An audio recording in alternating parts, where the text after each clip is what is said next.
Yes, we are back. The Ladies First panel is back, girl. Yes, okay. And we are sorry for the delay, but y'all know how this goes sometimes. We set a time and we show up and we show out, but you might have to wait a little bit. That's okay though, because it means that more y'all are here on time. You might have came here early and thought you was here late. Surprise, bitch.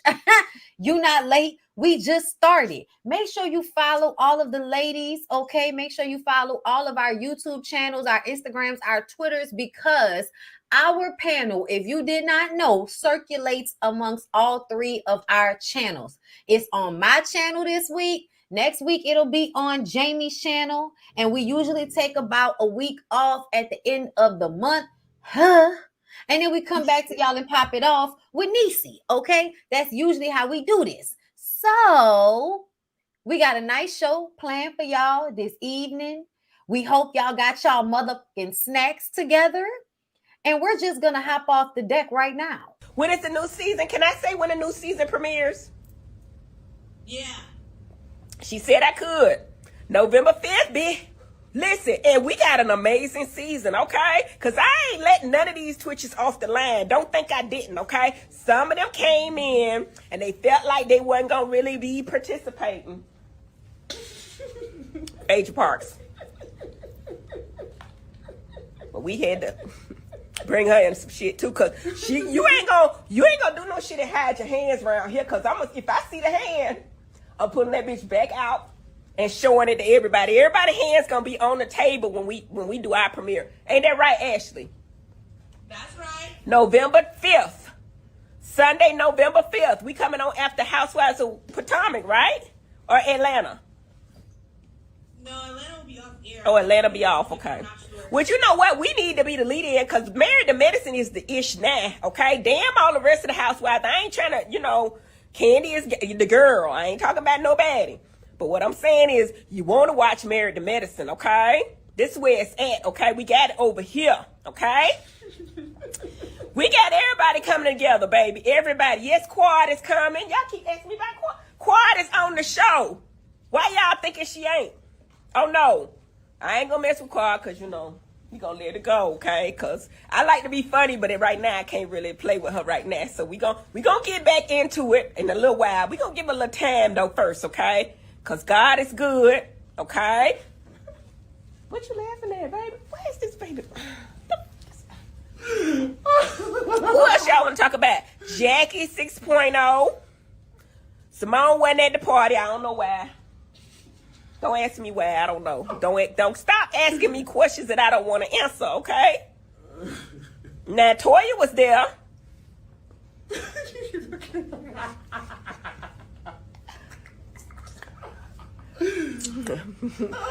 I'm just going to say it. Toya say Phaedra a messy bitch. Now, I'm just saying, I ain't saying that was Toya that said it, okay? I didn't say it. I need to get offline. Y'all. Hey everybody, what's going on? We are back. Okay. Shout out to Dr. Heavenly for letting us know finally when Married to Medicine was coming back. Hey ladies. Hey, what's going on? Y'all look good. How y'all doing? You look good. Thank you. Glowing. I really like that color. Very pretty. Thank you. Y'all know I love me a good blue chaw. Okay. So are y'all excited for Married to Medicine? I am. I want it to come in October. Like, can it hurry up? Like, I really don't want it to come in November. Like, I want it now. November 5th. That'll be here real quick. I mean, and honestly, I feel like now that I'm thinking back about all the shows that we've watched over the past rolling year, Married to Medicine was given the most. Do y'all think you think Married to Medicine should have their own night and not come after the Housewives? No, I feel like they hold enough weight to stand on their own. Well, it depends. In comparison to Potomac, they might have to come back behind Potomac because they have a large audience. But in comparison to Real Housewives of Atlanta, y'all can come on before them. Yeah, they should come on before. Y'all can come on before them, but I still want y'all to come on Sundays. I just want them to absolutely. keep Sundays. Yeah, Sundays for sure. Thank you, Jasper. What up, ladies? All three of you are my cousins in my head. Been watching since forever. Let's Hey, go cuz. and set these Mary and greets up. I'm ready. See, okay, Period. listen. Come on, Y'all, face. have I we thought been about doing that this? yesterday. Have we been doing this long enough to say since forever? Oh my Oh gosh. my god. Oh my gosh. Since forever. It's real cute over here. I know that much. Okay. So we're all excited for Married to Medicine to come back November 4th. I think I told y'all that Phaedra wasn't gonna give shit on her own. I think I told y'all that. Yeah, So I don't think anybody gonna really. Well, I feel like Heavenly about the only one on the cast that can give shit on her own this Oh, is out true. of everybody. But you know, it made me think. Heavenly, are you gonna use Phaedra to get at Toya? Please. This is Yeah. gonna be some. This gonna be good. This is I gonna love be it. good. I'm ready to see what's gonna happen. I'm You so know, excited. you know what killed me though was I kind of got uncomfortable that Heavenly was gonna say something wrong when she started mentioning Quad, because we know Quad is dealing with the passing of her Yeah, that's what I niece. think that's why she was like, I ain't gonna say nothing, okay?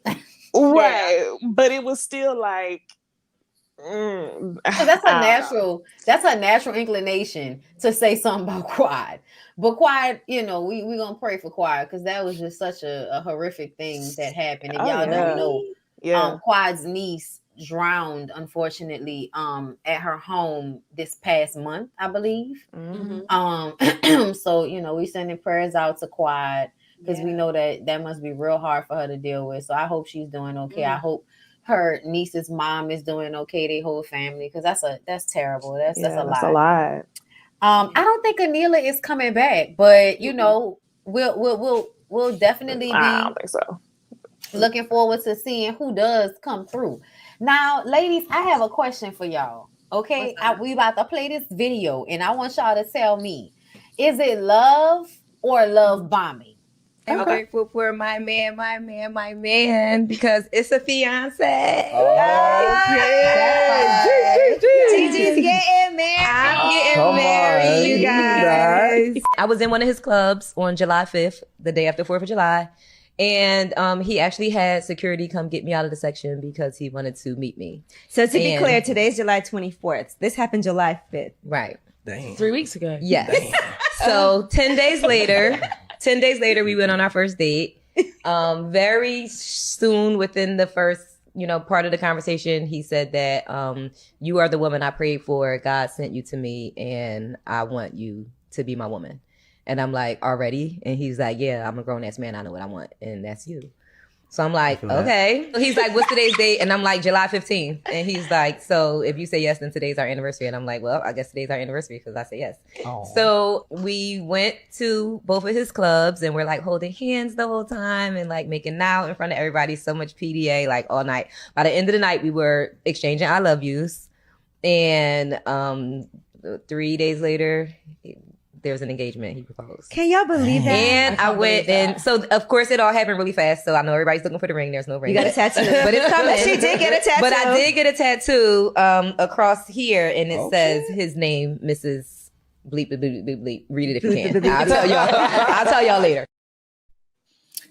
Okay, are they still because no, that just happened because it was like that was at the time yesterday. 20 days ago. So that's stupidity. That's not love or love bombing. Love bombing is something that happens over time, and that happened in less than a month. So it's stupidity for me. And Gigi McGuire, from my understanding, is a stripper. I saw some people asking like, "Who is she?" I was just about to ask. It seems like a stripper or something, or used to be, I suppose. I only know Gigi for being a part of the Lip Service podcast with Angela Yee. That's the only reason that I know of her. I do know her views to be very problematic. She does seem to be a pick-me and male-centered, like most of the women over there on Angela's podcast. But, go ahead, Necey, because I want to know your opinion on this. I'm trying to find this other post that lines up with that. Go ahead, girl. Okay. Red flag. She said July 5th, the day after the 4th of July.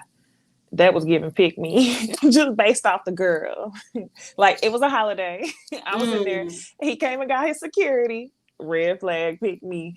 Then whenever she called out, we was making out in front of everybody. Red flag. pick me. You feel like him making out with you in front of everybody. Number one, I'm gonna say this. I can't stand no like insane amount of PDA around adults. To me, it just makes me cringe. You making out, I can't. Then you gonna come to everybody and say there's no ring yet. Why did you even say anything? 20 days later, and he ain't got No. nothing. No. She got a tattoo though. Yes, Portia. Not her getting branded. Like a motherfucking mule. So yeah, I'm gonna agree with Jami. It's stupidity, but I also think it's a whole lot of love bombing, which is like the perfect storm on both his end and her end, because she's giving a little toxic to me just based off the red flags I called out. It's gonna be a mess. Absolutely. Okay, so I was trying to find like the original post that I saw that made me think about this, but I can't find it. But there was a woman that was talking about how now that she's older, she recognizes that if a man showers her with gifts or spa packages, vacations, whatever, after first meeting him, she recognizes it as love bombing at this point. And y'all know I had just reviewed Enough, and I was like, with that in mind, and this week's episode of Caught in the Act Unfaithful, yeah, it's absolutely given. If somebody is quickly pouring gifts on you, it's because they're trying to get you locked in before their monster comes out. Because their monster gonna come out soon, girl. Yep. So the best way to get you is with the money. You know what I'm saying? Is what they can, what gifts they can shower on you, with attention that they could give you. So I remember when I first saw the post and the girl was like, I view that as love bombing now. And all of the women in the comments, for the most part, are like, girl, please shut up. Gift me down. Spy day me down. And I was just like, here y'all go. So grateful for any fucking attention. Y'all not even listening to the good advice she giving y'all. Like, Exactly. It's giving mom issues too to me. Right. And it's sad because it's like, I don't know, it just makes me think about the mentality just a little bit. Like, he don't see enough in you to really get to know more about you. He just see enough in you that you're willing to accept whatever he's trying to give you. Like, oh, you'll take these little red bottoms or whatever the case is, just so you can flex in front of other people. Yeah. Like, he really, to me, I feel like if he approaching you on that level, in a sense, it's kind of like he don't really see a lot of value in you right out the gate. So kind of makes me think about Simon. Yep. Simon and Portia. Yeah, it do. It do, girl. So with that being said, you know, it's a cute little combo. It's on Spiritual Word. Okay, thank you so much, friend. I appreciate you for that, because I'm about to pull that shit up. Okay, I'm about to pull that shit up before we get to the TV shows. Y'all, I'm sorry. My dog is literally in here snoring on my feet right now. What are we just talking about that? I can't hear him either. Okay, I'm glad, because I really don't want to tell him to move because he's comfortable and he's adorable. Okay, here it is. I found it. Let me go ahead and share my screen with the girls. Okay. Our first date, we went like on some little walk by the pond, real cute. And the next day, he sent me like a full spa care package. For what? Like what? I ain't gonna hold y'all. A spa care package. I'm talking about like facials, deep stone massage, everything. After one day, that right there is a red flag to me now. Like when people start giving you big packages and big presents like so early on, that's a red flag. That's the beginning of love bombing. After our okay, so she said that. Look at the comments. Okay. But he's broke if he doesn't send gifts and give money. Y'all don't know what y'all want. Don't give him gifts. He ain't shit. Give him gifts. Give him gifts. He's love bombing. I see why men be.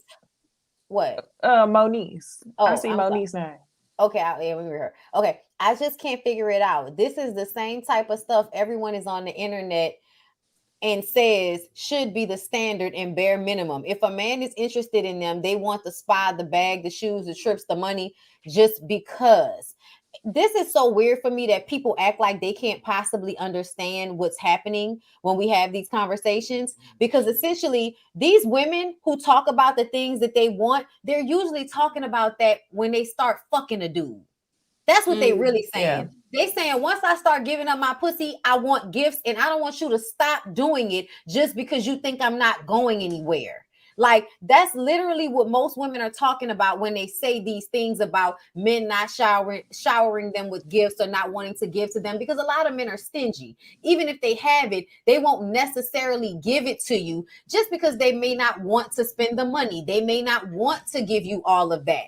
You know what I'm saying? Because, oh, I got to spend money here, or I won't spend my money on what I won't spend my money on. For me, I'm selfish. I don't want to spend my money on you.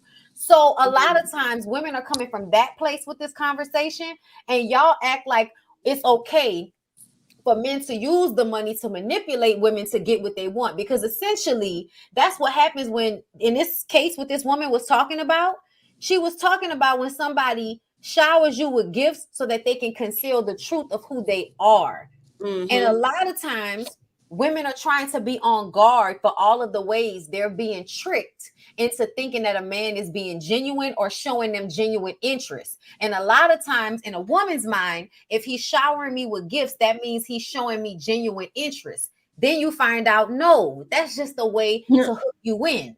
Baiting. Yep, that's exactly the word I was thinking of. It's baiting. And that's what she's calling out. And it's a weird flex, honestly, because if you could overgift somebody who you barely even know, you see the value, and it's more about what you're going to benefit from them. So that's what I'm thinking. It's not like, oh, you know, I know you're tired, let me buy you this whole spa package. No, I don't even know you that well, but I feel like I could benefit off of you. So let me make sure I bait you and hook you so I can use you for all I think you're worth. And I don't think there's anything wrong with that, but I do understand this is shit about the internet, honestly. I understand the argument that they're deciding to have. Like, that's a pretty strong argument, because I do be hearing the city girls up one on Twitter talking about, why is it always what you doing and never, hey, let's go to you know, Fiji, right? I see that all the time. But like Bondy said, let's be for real. Y'all know most women are not talking about that. So I just hate, you know, it's misunderstanding. And I think that with this, I like how she started with the this is the beginning of love bombing. That would kind of make me feel a little bit of a way, because it's like, now you giving me something with the expectation to come behind it. So what's the attachment with this? Like, because them be the same men. Hey, what's this name? Rockstar, how are you? When you giving all of this stuff, and then when things are not going your way, then you want to sit up there and try and air them out and say, I gave you this, I gave you that, So everything that you gave me wasn't really from the heart. It was given to me with the attachment of something else in return. So exactly. You're right, and everybody forgets about that part, that when dudes are showering you with gifts, usually that is not coming from a genuine place. It doesn't matter, especially when they don't know you. Especially when they don't know you. And here's the thing, when women are, okay, so there was somebody in the comments, Javon, I wanted to comment on what she said, because she said a lot of these young girls on social media now, they really do want that. And I'm like, it's because they're being raised by social media, first of all. But first, like, even with them being raised by social media, what they have surmised from their experience is that you can't trust men to actually love you. You can't trust them to actually be, you know, supportive, be there for you, or be consistent. So the only thing you can pretty much get is whatever you can get out of them at the very beginning. So whatever you can get out of them at the beginning, that's pretty much all you're going to be able to get out of them. And because most men handle women in that way, when they are in the dating pool, they try to throw out all of their positives so that they can hook the woman and get her locked in whatever way they want to get her locked in, whether it's short term or long term. It's still to get her locked in so you can use her in some respect. So yeah, you know, I feel like we're not being honest when we have that conversation, because y'all know the young girls that are the city girls that y'all talk about.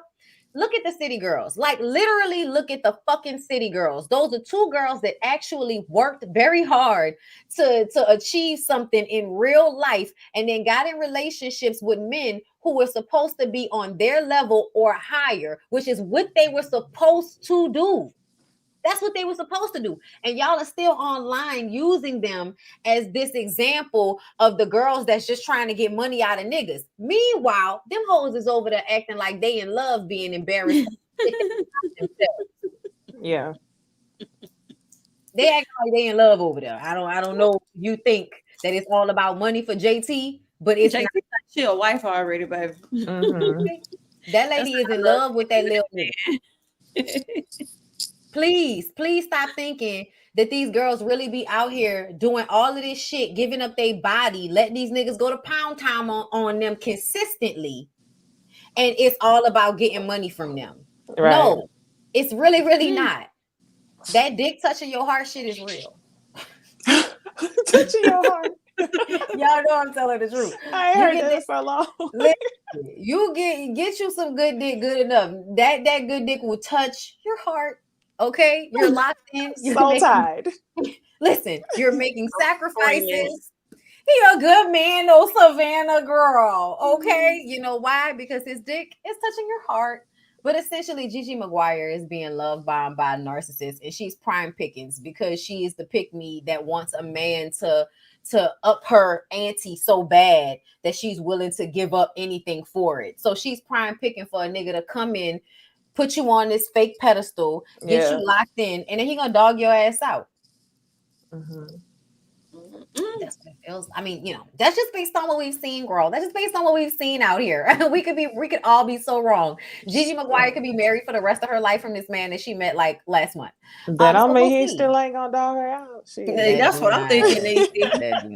You're gonna be married forever and still being dogged out, just like Bill Cosby's wife. Okay. All right, TV talk.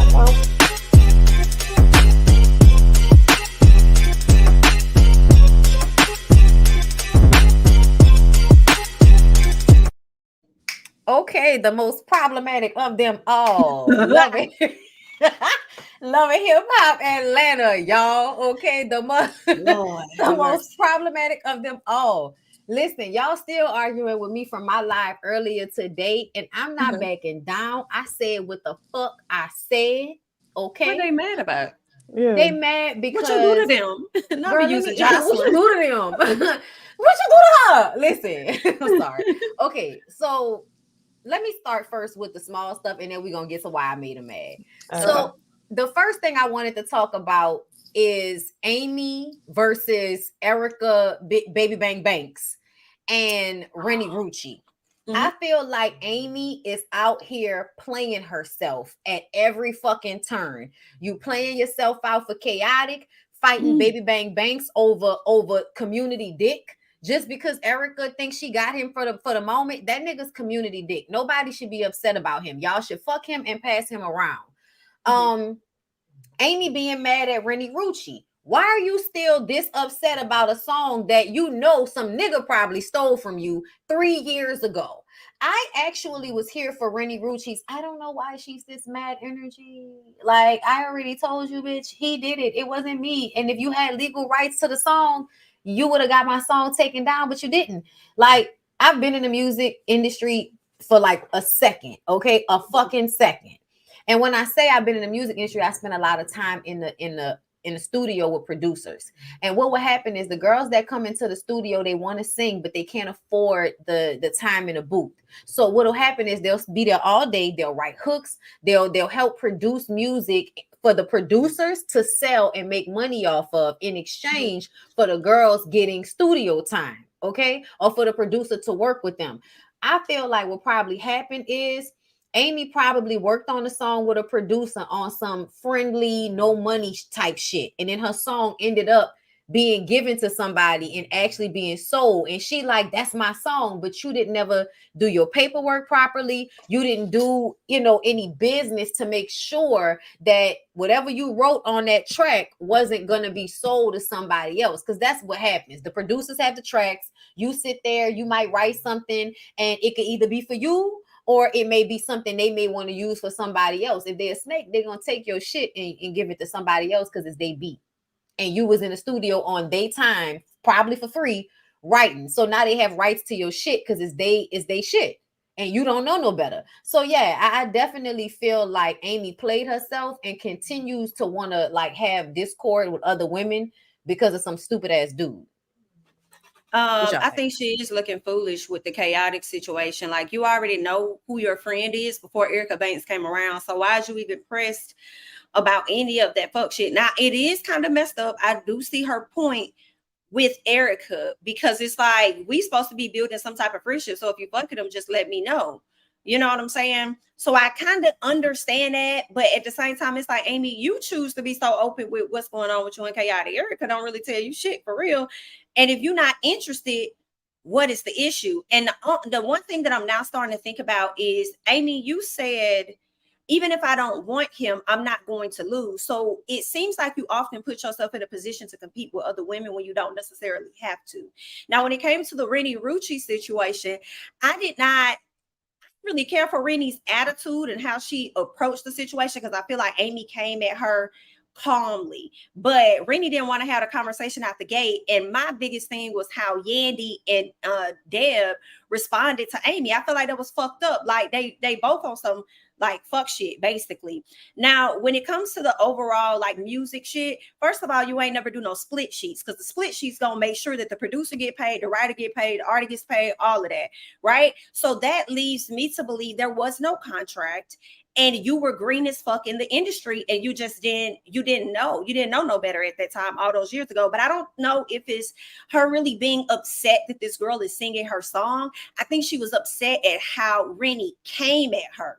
If I'm DMing you, bitch, and I'm just hitting you up like, yo, you know what I'm saying, that's my song, whatever, and you hit me with an attitude, bitch, who the fuck you sound like, girl? I ain't even come at you like that. And Rennie strikes me as that type of person to give that energy based on how we've seen her on the show so far. Like, I mean, even, you know, last year or whenever, she comes with that type of energy. Like, bitch, da-da-da-da-da. And I'm like, you know what? I blame your mama, God rest her soul. You have had also so much conflict with women. You don't know how to enter conversations either. Her mama passed. But her mama fighting all the time from the show. How does she? And her mama passed. She got in an accident. I thought she had. It was like a heart. I thought it was like a condition or something, but I honestly don't know. I forgot. Her mom passed last year, and they used to be at each other like this. And I'm like, okay, I blame your mom for the poor relationships, but at the same time, Amy, what's going on with you, baby? Because you always finding yourself competing with women when you don't even have to. So what is going on? Who else she competing with over there? Her sisters over there competing for her mama's affection and attention. Like that situation over there gave me fucked up. So I'm like, yeah, Amy got issues with women, even though she got all them sisters and her mom is her best friend and all of that. Girl, you was absolutely over there, you know, having issues with women for no reason. My thing with the whole song situation is Rennie said that she didn't ignore her. She ignored her. She didn't say anything to her. She ignored her, left her on red, and went to talk to whoever it was about the song and never said anything to her.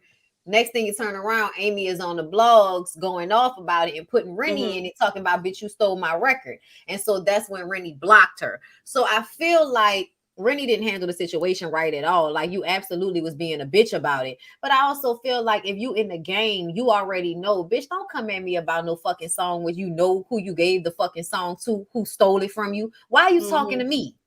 And I feel like that was Rennie's vibe during that conversation. Yeah. That and Rennie also didn't consider the fact that she probably don't even know I'm going to talk to this man while she's having all this energy. Maybe he knew what the fuck he did, which is why he wasn't talking to Amy. So Amy couldn't have that conversation with him. So I just think they both definitely handled that not in the best way. Yeah. You know. So I had a question for y'all. Cool. What's up? Okay, so I ain't watched Love and Hip Hop. I watched the clips of Erica and Bambi getting into it, but hearing y'all talk about the Amy situation and Rennie, it's making me think, do y'all think that something similar happened with Ashanti and J-Lo? Y'all know how Ashanti, all her vocals was basically given to J-Lo on the track? Yes. I think she purposely did it, though. I think that I always thought that Ashanti made money from J-Lo singing her records. Yeah, that was like an understanding. Yeah, between them. Like, that was an understanding for her. I don't think at first, though. I think it became I think like some of the first tracks that J-Lo did, like y'all stole and then y'all put Ashanti's background vocals on the song. And Ashanti did not know that her background vocals was gonna be put on the song. It was some Irv Gotti shit, I think. Where I can see that. You know what I'm saying? Like, it to me, I feel like Ashanti probably thought she was creating something for herself in the studio. And then you didn't gave the shit to J-Lo because J-Lo's the biggest star, and this is gonna bring more attention to the brand as a whole. So take this hit.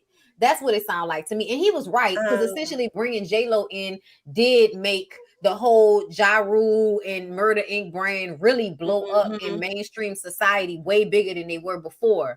So he was right about it, but I absolutely think he snaked Ashanti at first. You know what I'm saying? So do y'all feel like Ashanti ain't upset about it? So I guess that question don't count. Is everybody else that's upset about it? I think the most she would want is her masters from Earth, but I don't think he's ever going to give that to her. So she was supposed to be re-recording her music this summer, I thought, or at least re-releasing it this summer. She did it, right? Didn't she do it for one of the albums already? I don't know. I was looking for it like I ain't seen anything. Maybe 3 weeks ago, and I don't think I saw anything. I'm always playing something for Ashanti. This is true, but I also feel like there was some dishonesty about it at some point.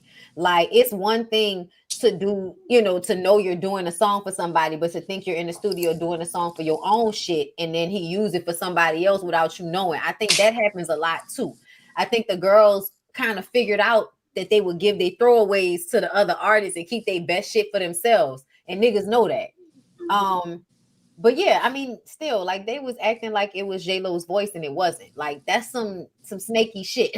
Like, whether we want to, agree with it or not. Okay.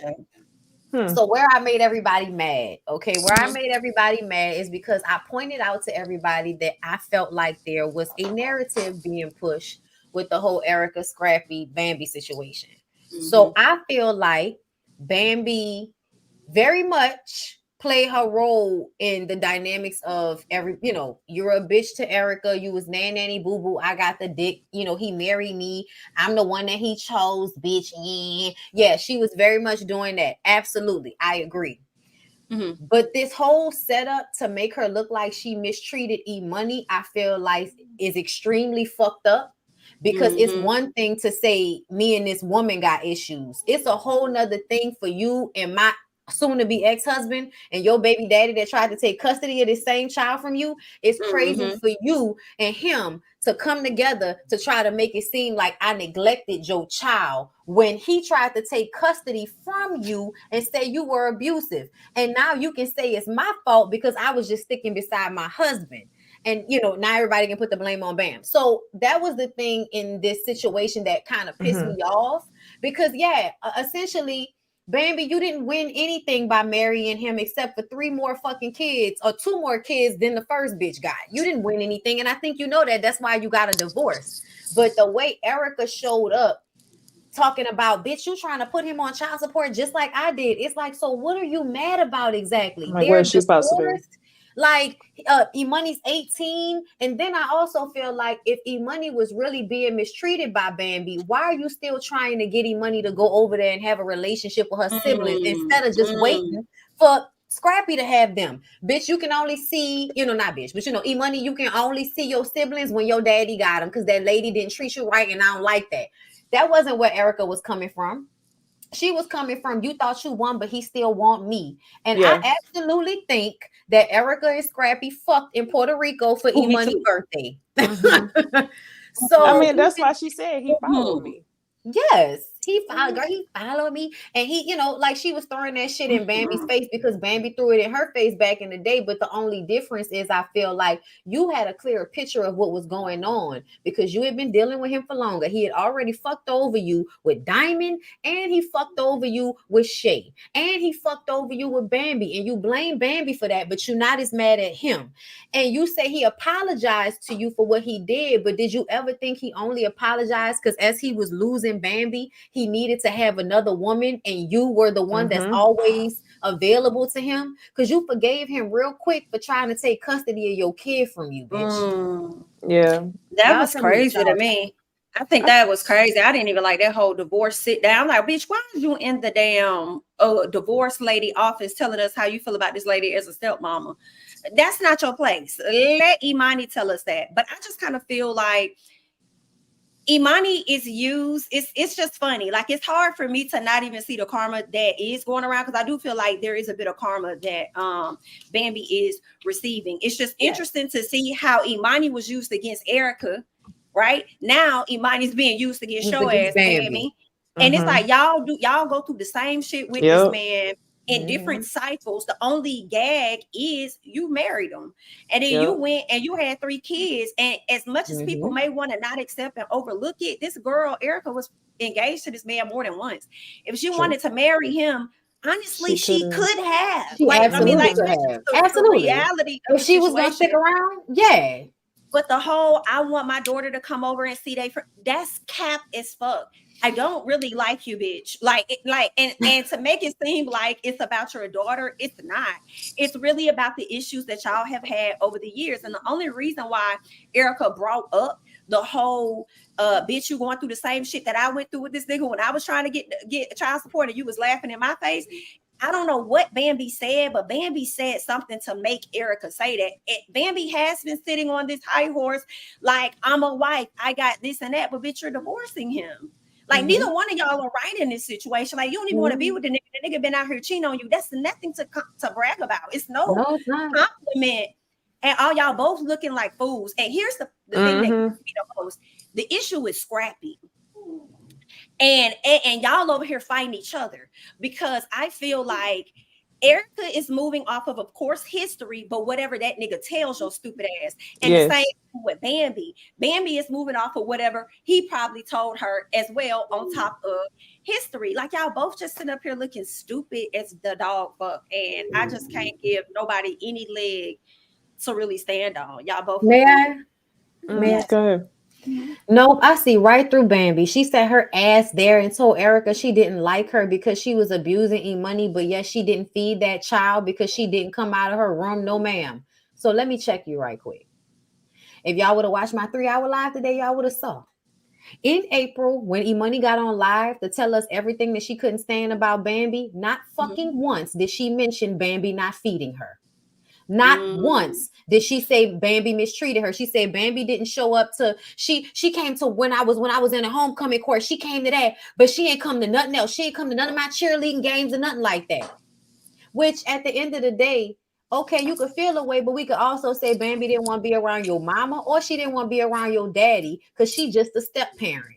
Either way, what E-Money was mad about was that Bambi unfollowed her after E-Money called her that lady on social media and that shit went viral. I think that hurt Bambi's feelings, because I do think that Bambi felt like she was somebody that E-Money actually did go to when Erica and Scrappy was doing their bullshit, going back and forth, trying to make each other look like the bad guy. I do think that she formed a relationship with Bambi. And when she called Bambi that lady on social media, I think it hurt Bambi's feelings, and Bambi unfollowed her. And then the whole shit happened because I think this scene that's being taped that we talking about, where they blew up on each other at that table, I think that shit was happening at the same time when E-Money got online and went off. That's a good point. And I played the live, and not once did E-Money say anything about not being fed, which is why I think that Erica was fucking lying. And I'm going to say it again. If that was the reason why you felt like this lady is fucked up, you didn't feed my child, why are you telling her that you still want E-Money to come by her? Because if somebody mistreated my daughter, I don't want her coming by you. Over there.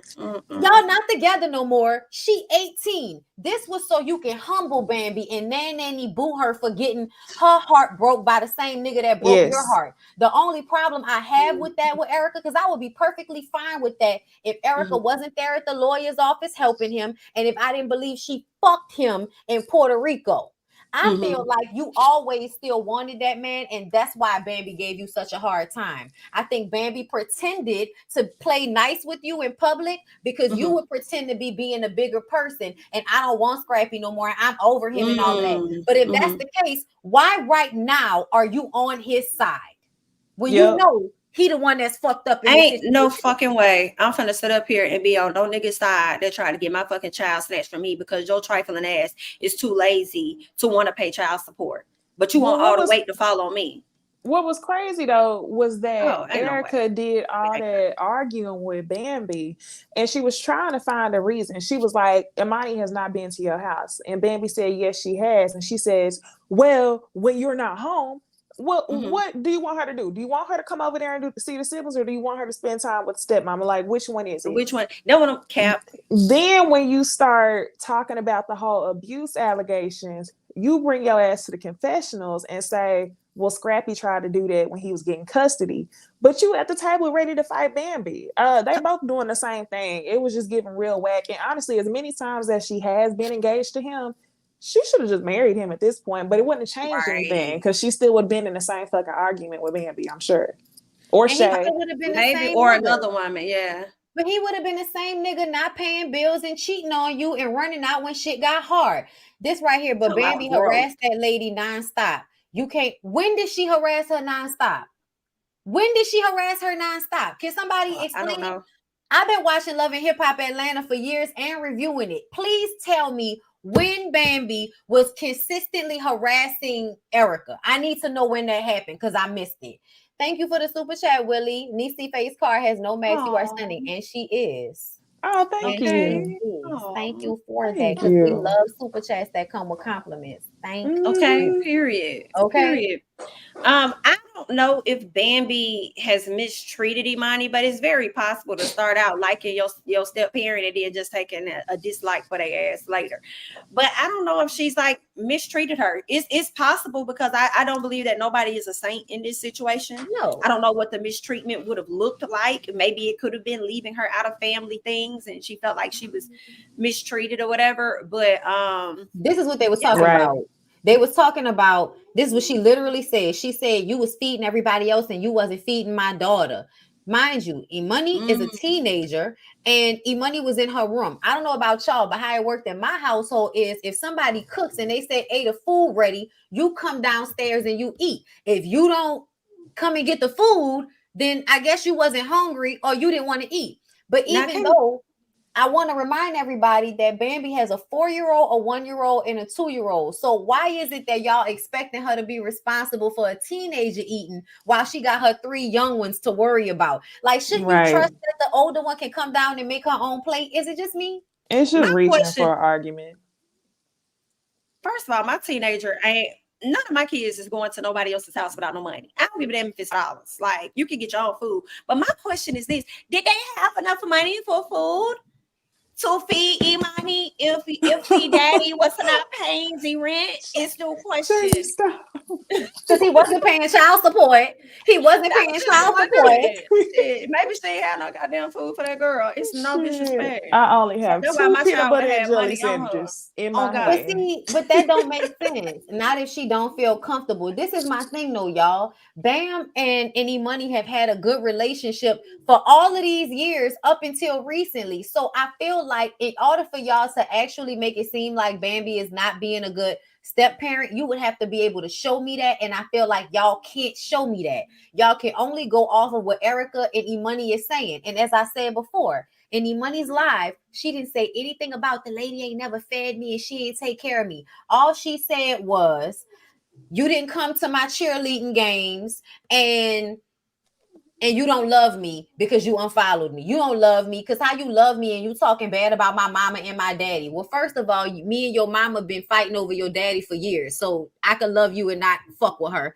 And now your daddy is mistreating me and not helping me with our 3 kids. So I feel like I have every right to say whatever the fuck I want to say about your raggedy ass daddy. With all due respect. It's when Imani's energy towards her started to change, when it was like you started to treat me different based on the actions of what my dad was doing. And I may be my dad's child, but you know what I'm saying? Like, why are you mistreating me? And maybe that's when she was like, I don't fuck with this lady. Like, and I'm sure my mama never take nothing out on me. Whatever happens between her and my daddy, she don't take nothing out on me. Why are you doing this? So I don't know, but I'm just, that's just something that I'm wondering. There's another thing though that I wanted to reference when you brought that up about Imani. So when the police came to the house, this is what Erica said. Erica brought the police with her to pick up Imani because Imani wasn't dropped off to her. So if you hit Imani or y'all got into a fight before, Imani didn't want to go home. So you come to Scrappy's house with the police to prove a point as far as I'm concerned. Because I feel like if you had shown up, Imani was going to come downstairs. Like, come on, you her mom. But I feel like when the police came, it pissed Scrappy off because Scrappy probably in his house smoking weed and you didn't brought the police to his house and made him all scared and shit. So I think that he reacted and used that situation with Imani saying, because I think Imani was playing both sides. I think she would get into it with her mom and go and tell her dad and bam shit. And I think if you had bruises or some type of shit on you to prove it, then here goes the police report, because they still did investigate Erica. They still investigated her. And I feel like something had to be said by the child. There had to be some evidence in order for them to fully start an investigation. And that's why I say I feel like Imani was the one that probably told Bambi and, you know, and the nigga Scrappy that she didn't want to go and deal with her mama because they had gotten into a fight. The mama comes with the police, Scrappy mad. So now we're gonna flip that situation where we might not have called the police or said anything. Since you done brought the police to my house, I'm gonna flip this shit on you. And then it backfired on her, and now they're investigating her. And so I feel like it's real cute for us to act like, you know, this is Bambi that did this, but this sounds like the shit that's been going on between Scrappy and Erica the whole time. Yeah, you know what I have I to mean? say this though. It doesn't, like, you don't have to have a bruise, or it could just be word of mouth for them to do an investigation on you. So and that's what I'm saying. Imani had to say it though. Imani's a teenager, so she she had had to say something. Exactly. And if But she anything, probably said something. Yeah. if anything, you could look at the situation and say they both fucked up.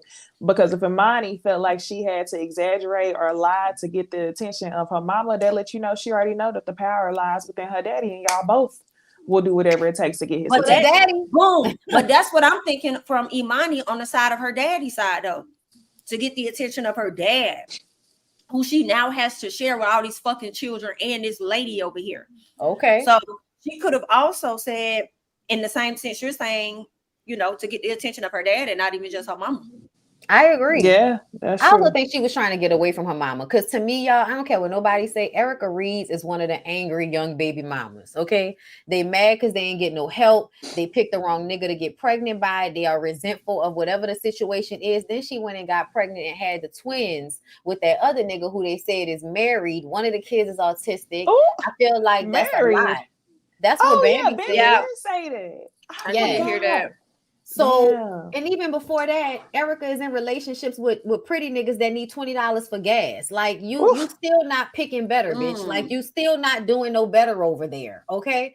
Georgia Prune should be the last one trying to get Erica and Bambi to do anything. Thank you, Scotty, for bringing that up. All of them. Bitch, where's Jasmine's baby? Has Jasmine's baby been down there? I ain't seen the boy since he was first on the show. Okay. I ain't seen the baby. Ooh, they brought him on there for the storyline. After that, that was it. Exactly. Her ass off the show, but y'all over here, you know, this group kills me. How they play like they trying to bring people together. Like that whole conversation Yandy ass had with goddamn Carly Red was irritating as hell. I'm on Carly Red's side, I'll be honest, because if y'all, like, I just feel like Carly said something that was very key. Y'all can come out here. Y'all don't fuck with this lady outside of nothing, outside of the show anyway. So why y'all pressing her like y'all couldn't get in contact with Mita and her other people? Like all of this shit is fake. And Spice, all this damn hollering you doing, girl, you are this close. They could snatch your ass off this show for real because you scream too much for me. You're not on stage. It's too much. It's too much. Child, thank you, California Cutie, for the super chat. The irony of it all. Scrappy, you have to start all over in child support. Love y'all. Yes, he do. And please believe. For 2, right? Please, 3. Oh, they have 3. Okay. A 4-year-old, a 1-year-old, and a 2-year-old, and they over there talking about she's a Debbie Downer. That bitch is depressed because she fucked around and let that nigga put 3 babies in her back to back to back. Okay. Oh God. Over there being dickmatized. And don't want to pay the child support because he want to get the kids 2 weeks out the month so he don't have to pay. Exactly. Bitch. Thank you, Jamie. So his mama can get him 2 weeks out the month.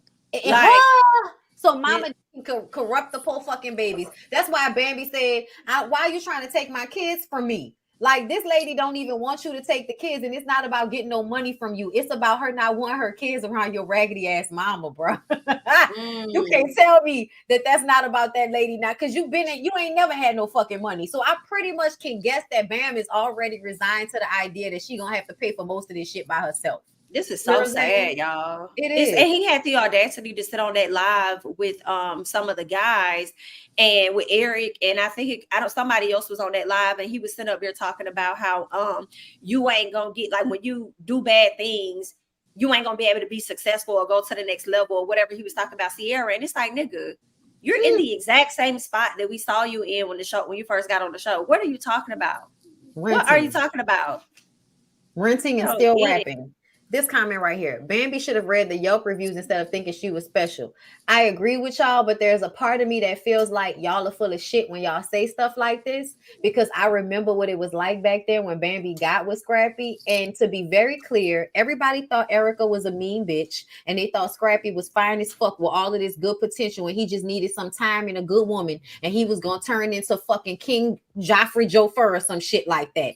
Everybody was thinking that for the most part about this nigga back then, because he's attractive. He had the halo effect. Tall, fine, and that nigga is cute though. I ain't gonna lie. I'm like, damn, you ain't shit. You cute as fuck, but your ain't shit ass. Asked y'all a month ago. I was like, was he really trash back then? I was like, I don't remember. I was like, I can't.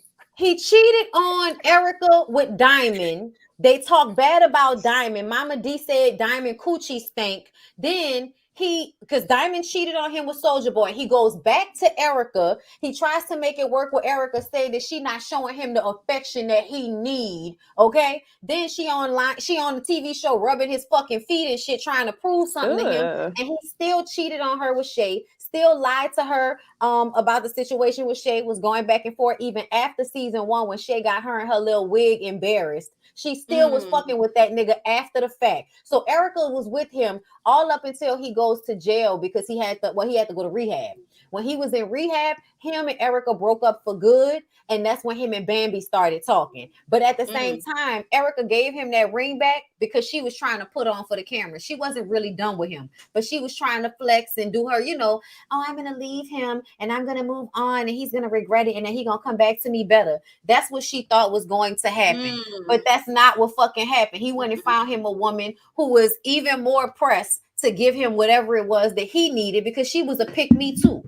Heavy on the even more press. Yes. Does the second woman get the better man? And Didn't can we just I talk about that? respond to prognosis? Uh-oh. No, he didn't. No, he didn't. Now, what your big foot ass over there doing? My dog. Babe, please fix my camera. Oh, I thought it was Lyric. I'm sorry. It was Lyric. It was Lyric. Was Juvie. Oh, it was Lyric. Oh, Lyric scared Juvie, and Juvie jumped up and but as soon as Lyric did it, he talking about Juvie. Like, Juvie, why you make me do that? Juvie jumping on him right now. Okay, right there. Thank you. I didn't do it. On the dog. But yeah, I feel like when we be talking. No, you made Juvie hit the camera. He jumped up because of you. He literally said, oh, okay, that shit not my fault. Anyway. But yeah.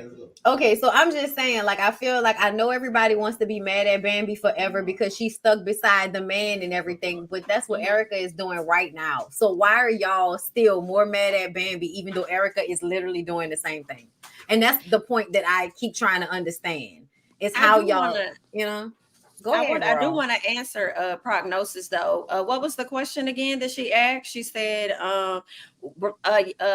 Bambi should have read the Yelp reviews. And I just want to say this. Her ass did, but she ignored the dog fuck out of them because Scrappy been cheated on her ass. And she stopped messing with Scrappy because she went to LA. And then he came out here. Y'all seen the bam? Where the bam at? The bam. Y'all looking for the bam? To come back. She went back to him. So she should have stuck with her guns the first time. Like, I ain't with this man. And I guess he wanted to show her how serious he was. So he got down on one knee and proposed to her. But I think Scrappy may have changed for like maybe the first 2 years of their relationship, possibly. And then after that, think so too. Just reverted back. Yes. I think the first 3 years he actually was being there and doing his part. That's why she got pregnant with the second baby, because the first baby was four and the second is 2. So within that 2 year, 3 year range, he was doing what he was supposed to be doing. She get pregnant with the second baby. That last one came so quick, it made me feel like he just, it was there a year apart.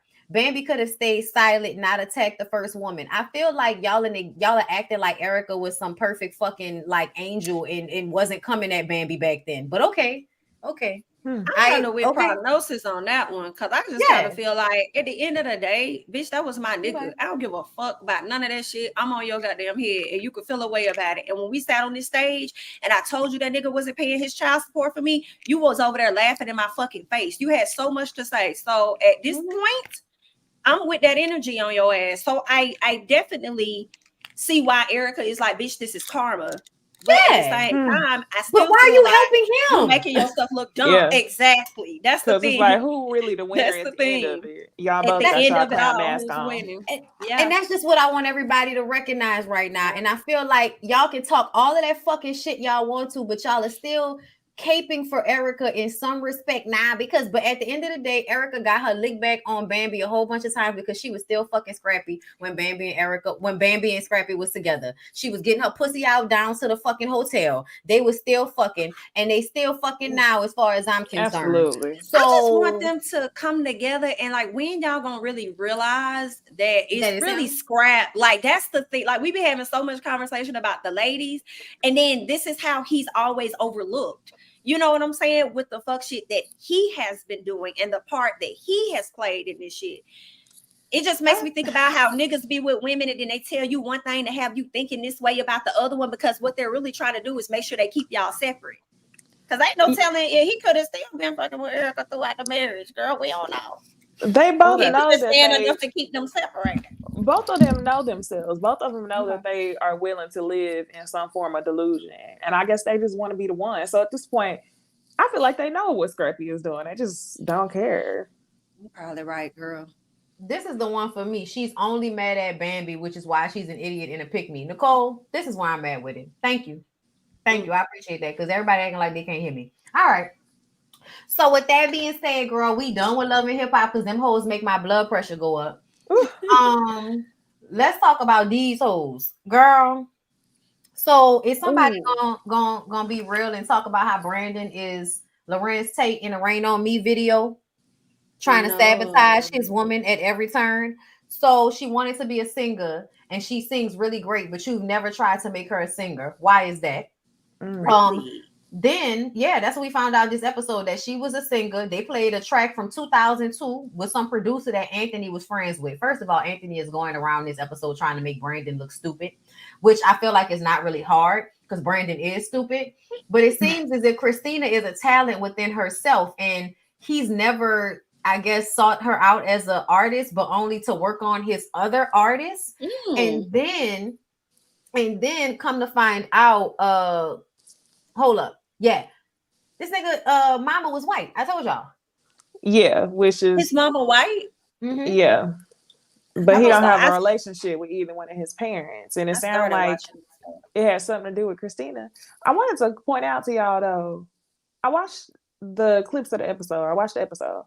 And Brandon has those Sampaku eyes. He's depressed.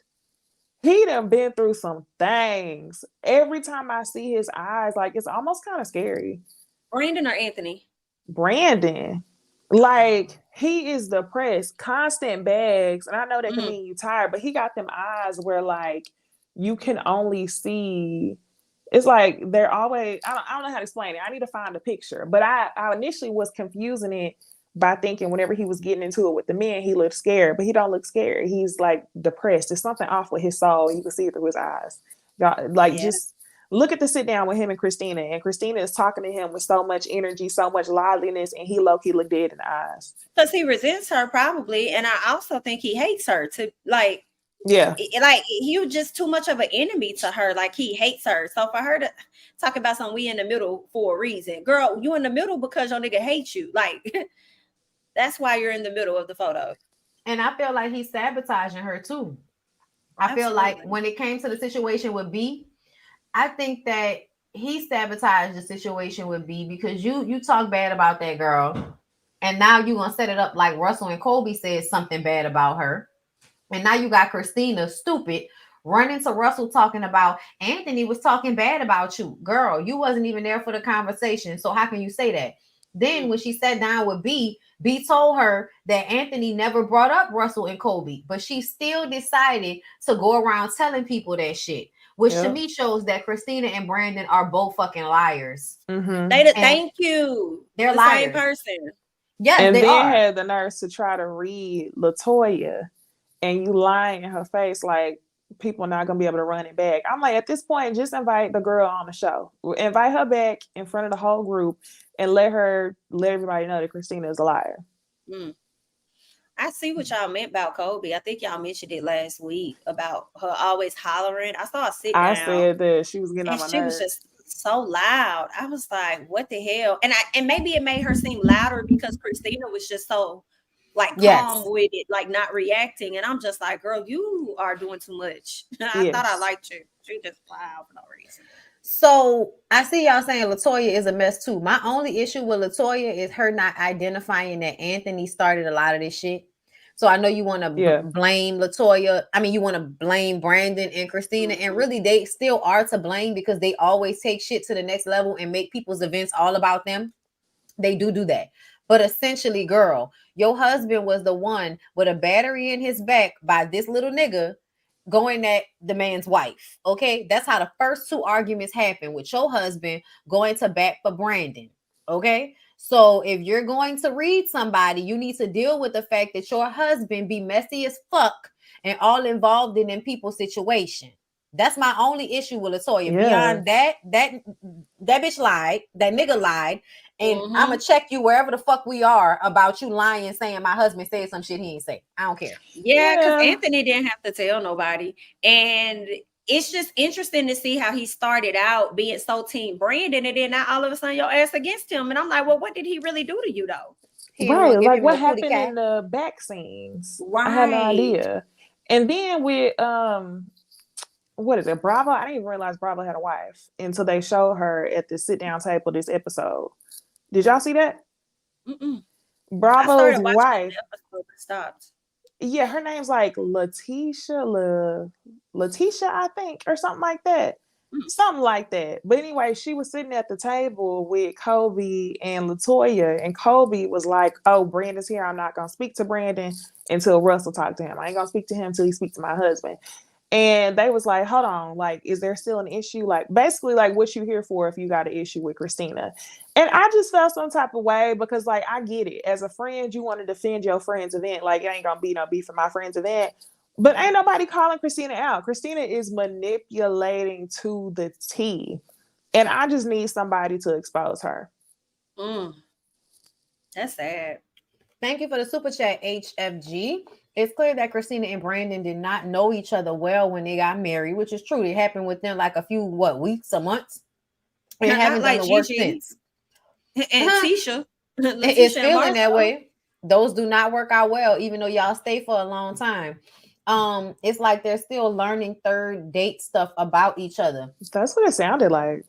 It did. It did. When he was talking about, you're this domineering person, and I'm like, she has to be. Nigga, are you making any money over there? Or are you over there being a bum the way I think you are? Like, I'm sorry, but it's giving Christina make all the money, and you sit over there playing with your little music and shit, not really making no money. Why do everybody want to get first? Right, but he didn't produce. That's all right. You're right. Why do everybody want to get on TV and then be like, you got to learn the new me? Everybody gets on TV and then all of a sudden I'm a new person. We've been married for 15 years, but you don't know me. Get to know me now since, I'm presenting to you who I want to present to the world. Yeah, I'm getting some power in this situation. So now I don't have to give you what you want because you're gonna hold shit over my head. Now this show is giving me some access. That means I no longer have to be extremely powerless in this situation. Yeah, exactly. That's exactly what it is.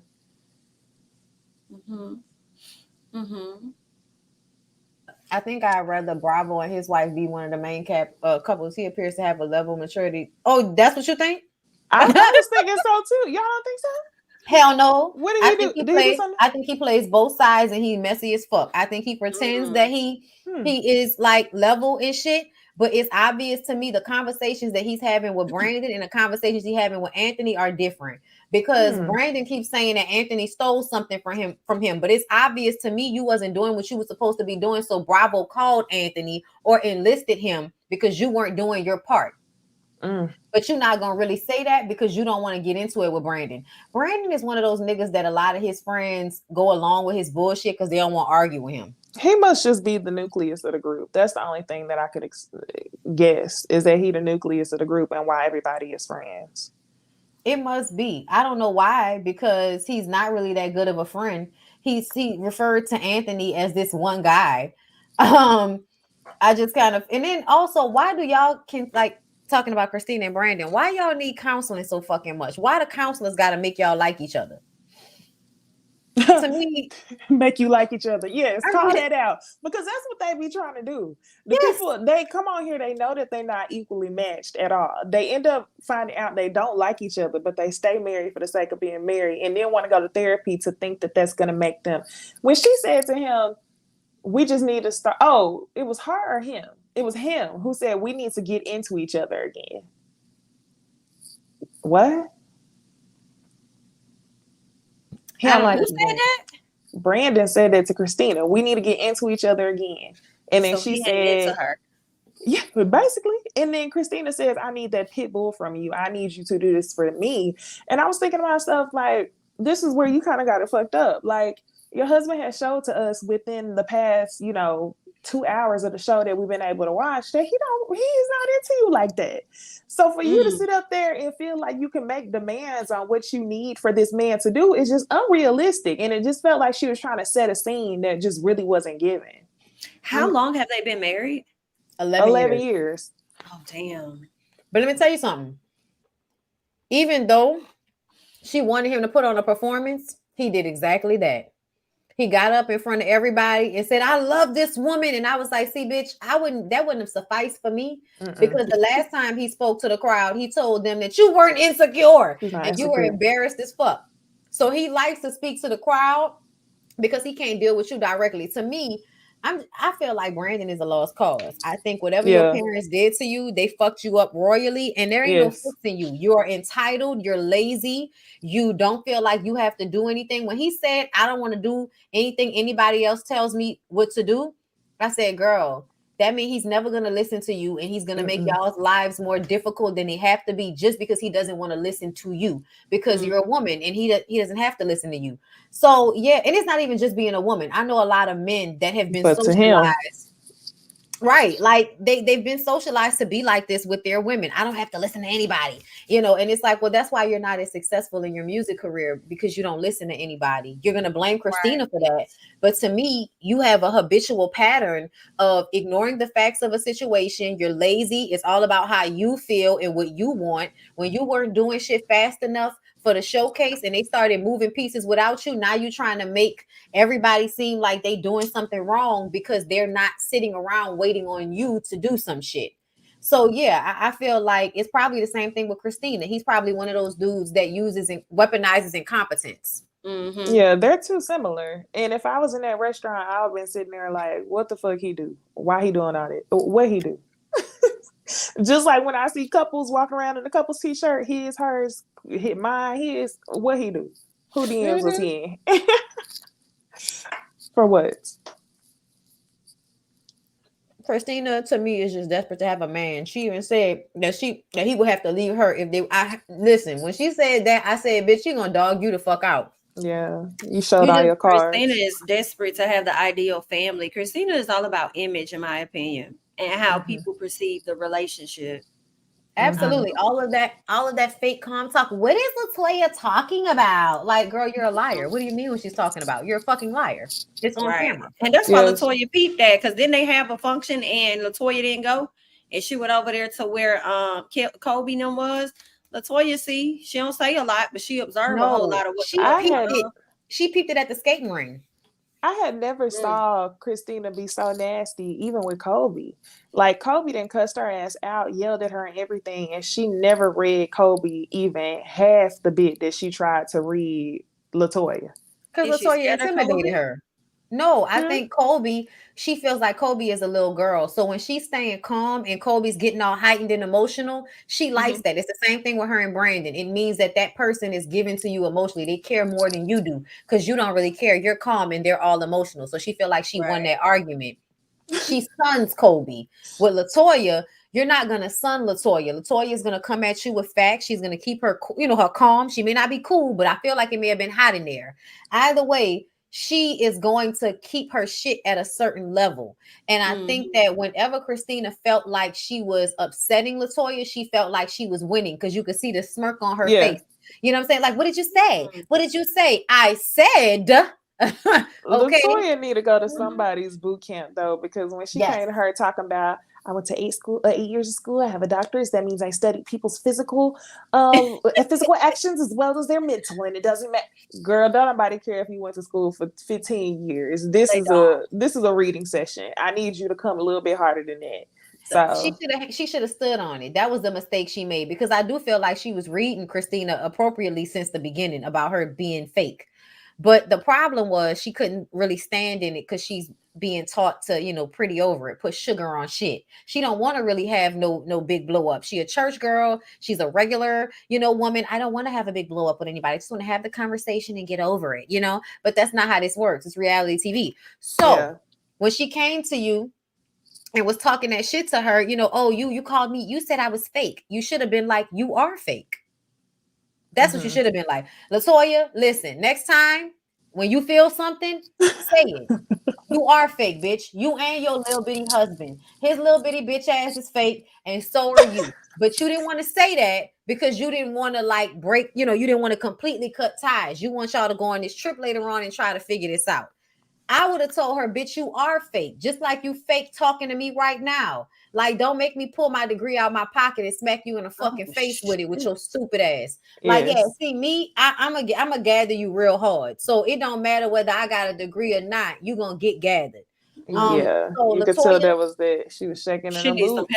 First recorded read. It's all right. Pissed. You gonna get there.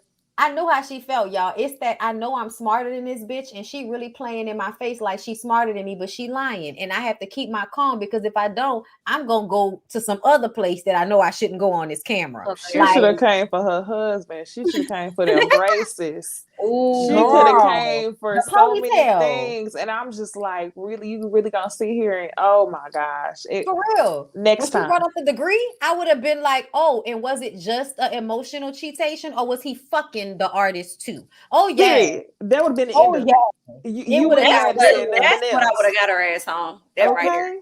Yeah. Like, hey, you can say whatever you want to about my husband, but I know he ain't out here fucking on his artist. Now he might be fucking some niggas in Atlanta, but that's not we're not talking about that right now. She low-key wanted to do that, but she didn't want to take it there, because when she said my husband hasn't proven to be a liar, now yours has, I was like, I'm gonna need you to be more specific. Let's talk about what he lying about. What is the man home for? Okay. But Christina, you did lie on that man. Christina was lying in the moment, y'all. When Christina was like, Anthony told B that I said something I never said to him. It's like, no, bitch, nobody ever said that. Nobody said you said anything. They said Brandon said it. And I feel like the way she was trying to, like, you know what I'm saying? Like, insert the lie, like, just that quick. I was like, bitch, you real conniving. I just thought about something, y'all, and hear me out. I'm wondering, I'm not excusing Brandon at all, but the way Christina is moving, based on what I've seen and what y'all said, do y'all think she has created the Brandon that the fuck we see today? And while I'm thinking that she's embodying what Brandon gives her, no, he's embodying what she has given him, because she may have spent all this time manipulating his ass, which is why you see what you see in him, Necey. And he resents her so much because I think she's ultimately the problem. I'm not taking the problem from him, because he is one, but I think she just, I don't know. I don't know, but just how she... just how she navigates these different friends, and she lies and she tells stories of things that never happened. Maybe she could have possibly told him he was making her feel a way that she really wasn't. And maybe it was her, she needed to get her own healing or something, but she was trying to put that off on him, like he was the problem, or you're lacking this, or you're not doing that. I don't know what it could have been, but I'm just like, I'm starting to question. I'm questioning her, but the only reason I can't agree with that is because we saw this nigga lying for no reason, even without her being involved. Anytime she lying, he's involved. When he, for instance, You at the club. We know you at the club. It's on camera. Why are you lying to that lady telling her you at church? He was lying. He was lying for no fucking reason, which makes me feel like, yeah, she definitely created who he is. Mm-hmm. She definitely uses her father's church manipulation in order to gather him and get him to do what she needs him to do. But otherwise, he ain't gonna do it because he a fucking bum. If she would just to let him, he probably would be living on. He would probably living with his mama on the corner some fucking where. So I think she runs him because she has to run him because otherwise he's not gonna do anything.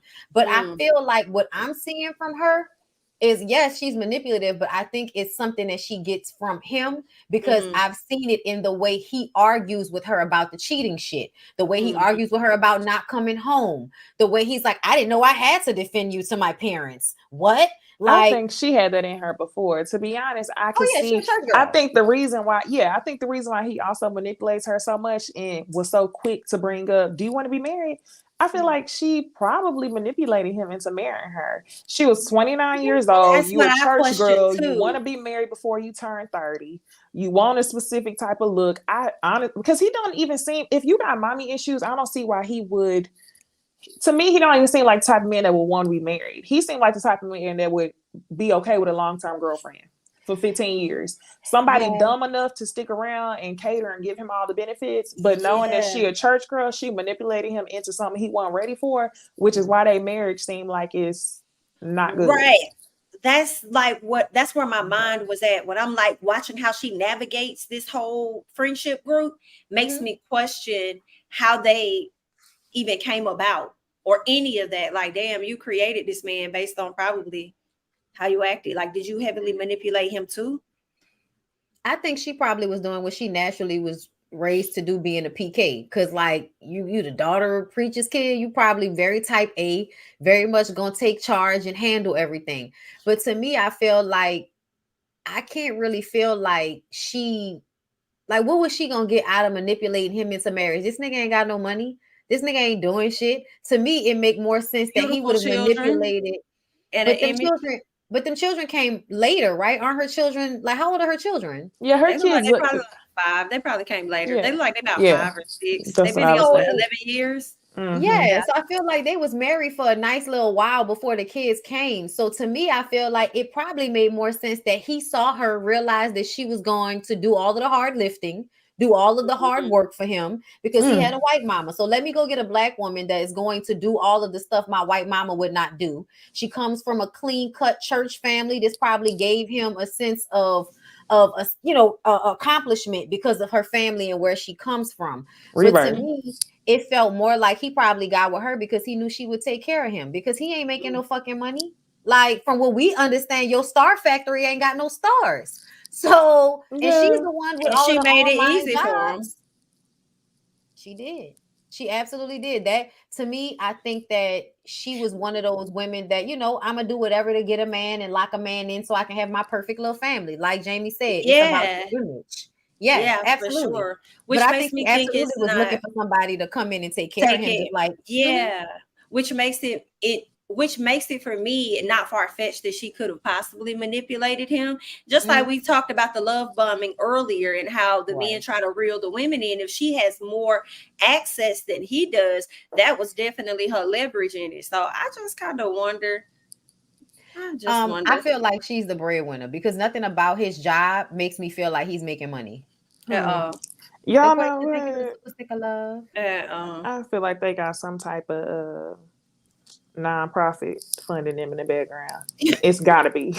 I'm dead serious. It's gotta be some type of non-profit funding because I can't. And Kobe hopped on TikTok live and was like, I don't know why everybody's asking like what we do for work. We're all entrepreneurs. We all make money. And it's like, that's not enough. That's vague. What you do, girl? You can't just say you're an entrepreneur and not tell people what you do. I'm gonna just say this right here. Manipulation can be emotional and not necessarily financial. So Christina maybe gets more control on her romantic relationships. And I'm just kind of like, but how can we say that when she can't keep this nigga home or from lying about what artist he's fucking? Like, I'm just saying, like, she still doesn't have any control over him because he ups and leaves the house for days at a time. And she's still like, I could have tried harder. Girl, how you was gonna try harder when he wasn't even at the house? Like, he still gets to like go do whatever the fuck he want to do. Like, he definitely cheating on her. Like it's definitely giving Martell, and you got some, some old, project ass girl that you go lay up with that make you feel good about yourself because your wife make you feel inadequate because you are. Thank you 2Ls for the super chat. Starless Factory according to Lyric. Lyric, however he wants to say it, child. Lyric with his braids, as much as he wanted to like sell us on how Christina's such a star, you definitely wanted to fuck that lady. When I saw a little snippet of her interview with Anthony Lofties, and she said that he really was into her, and when he was going to meet with this big record exec to try to get her the record deal, he gonna call her talking about, so when you come out here, we gonna be together, right? And I believe her, because that's what them niggas do. And you got braids. Like this nigga is in 2023 with full cornrow braids talking to us. I was like, yeah, I believe what she said. I was trying to fuck you. I was acting like I really cared about you as an artist and I wanted to support you, but really that was me locking you in so I could fuck you. So I just found Star Factory's Instagram because I wanted to see if they posted their notable artists. They have a highlights tab called Notables. They got T Grizzly in here rapping at the Star Factory, and Lil Britney, which I heard of her before on some TV show. I feel like Love and Hip Hop Hollywood. Okay, her and then somebody else. No, that's it. It's T Grizzly and Lil Britney is what I see in their notables, but that they might not even be your artist. You might have paid them to come to Star Factory. Ain't no telling. Right. I mean, they probably just recorded a little piece or did a feature or something for somebody over there. Like, the thing is, you ain't got access to them now. And you not now this in their career. This I agree with. They both playing victim and they're at war with each other, and all the cast is collateral damage. I agree. Oh yeah. But I'm gonna keep it a buck. I feel like Brandon's whole motivation is to malign Kobe because Kobe put him on blast because of him and the artist. To me, all of this shit with Kobe and Russell and them having beef with them stems from Brandon being mad that Kobe put you on blast for, having an artist. That's what it all stems from to me. And I feel like the way Christina is coming off, she's coming off like somebody that wants to be so close to her husband that she's willing to fuck over her friends so that she can be close to him. And that's kind of what I feel, might be going on. But who knows, girl? You can't trust no abuse victim, girl. Yeah. Speaking of,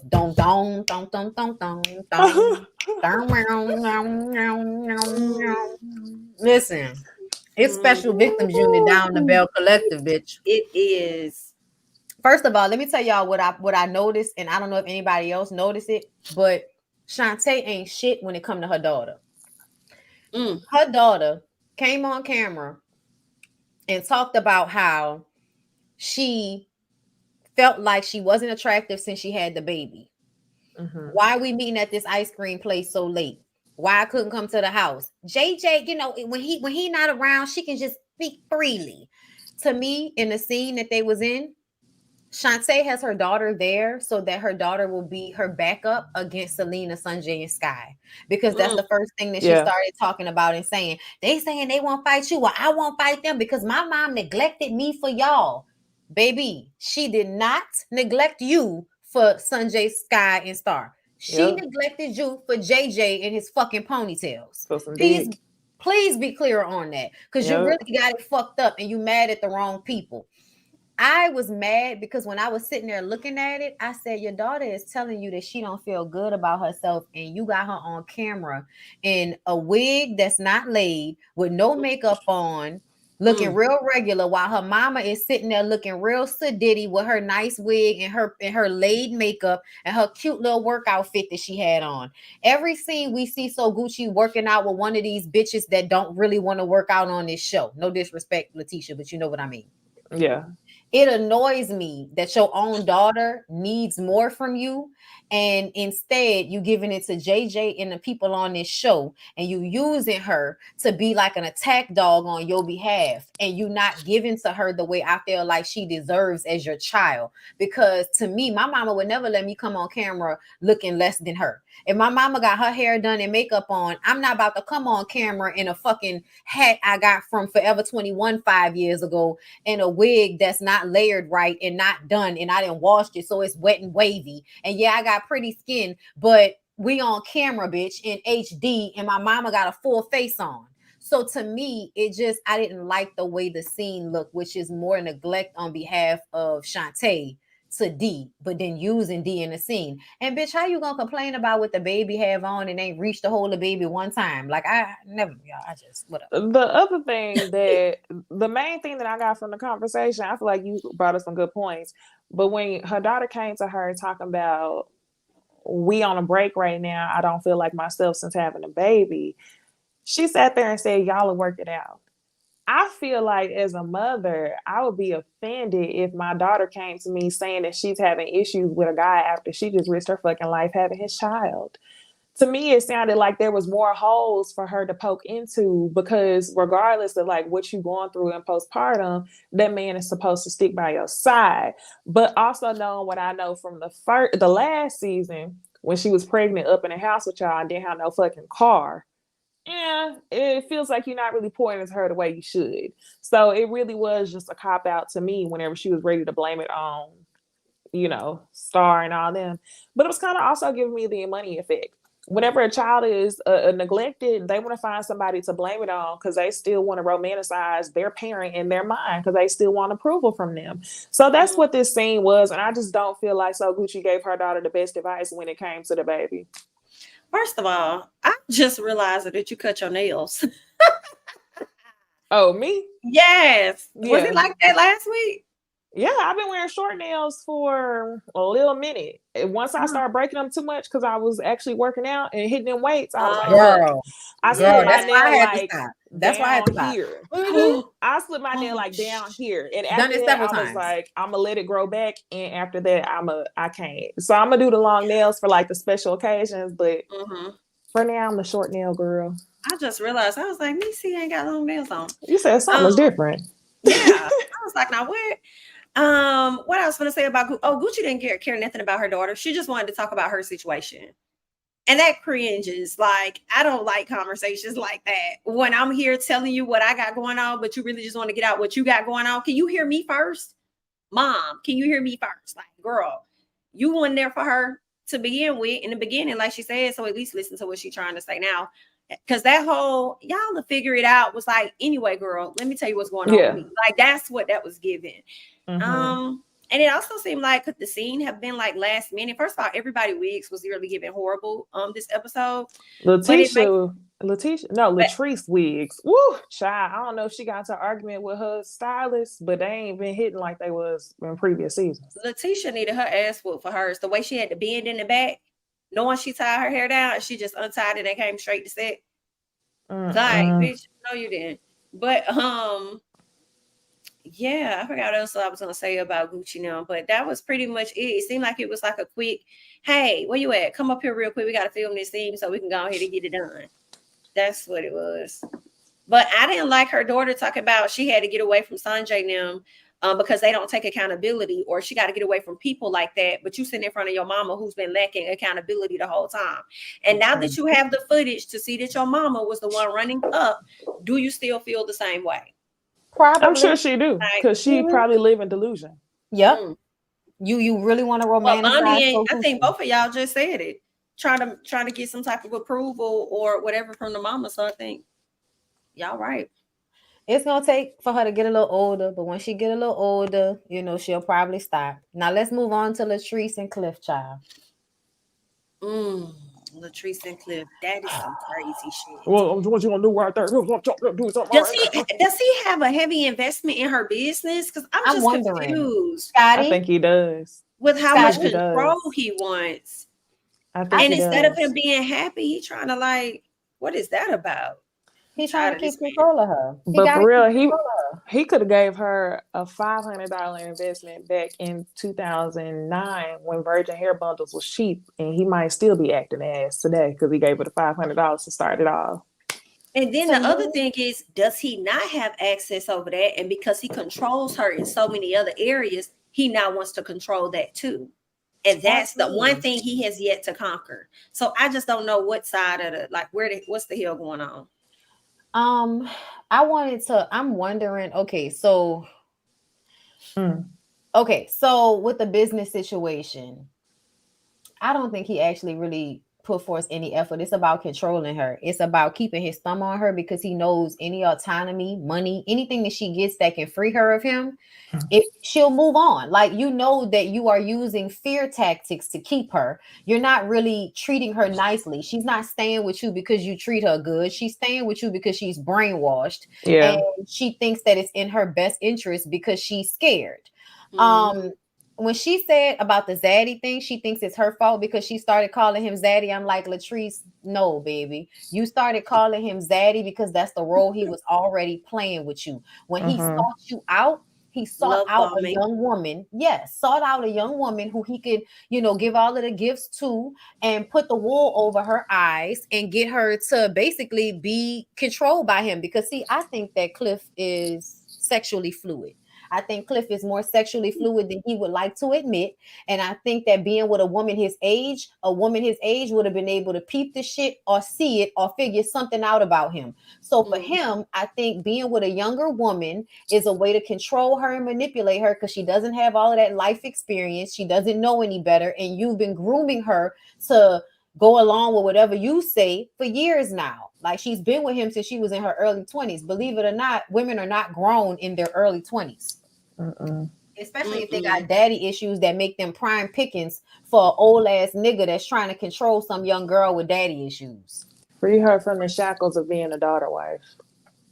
Ooh, please free this woman. Mm-hmm. Please free this woman. The thing that was the kicker for me was fucking Letitia talking to her like she not also in an abusive relationship with fucking Glenn over there running her ragged. Exactly. Now, I didn't know if Letitia should have been, I guess, the better person to have a conversation with Latrice, because based on what Tisha going through, maybe they could bond and Latrice will open up and share some stuff. Possibly. So I don't know, but I'm with you on that because I was a little torn. Because I was that like, was a weird flex. You got a weird ass, yes. But she kind of was telling her the truth though. Like if he doing this shit, in public, what is he really doing behind closed doors? That's when Latrice started crying. I said, oh, he really getting into some things behind doors because he disrespects the dog out of you in person, in public. Yeah, maybe Letitia feel like all her shit is out there. So it's like, you ain't got to worry about me. I'm looking like a clown all the way. All my shit is out here. Right? So. And also, I don't think Glenn is putting hands on her. No, I don't think so. But I think he's cheating on her and talking to her crazy. Well, the dynamic is a bit different too because Cliff is probably 15. I don't know how many years older than Latrice, whereas Glenn them are like the same age or whatever. True. So maybe that has a lot to do with it. Like he literally treats you like you're his child. My man don't treat me like I'm his child, but he try to control. But your man treats you like a kid, and he controls you. Remember I told y'all at the boy birthday party last season, they look like they like to fight. Like, I think the difference, I think they occasionally tussle. I think they fight each other.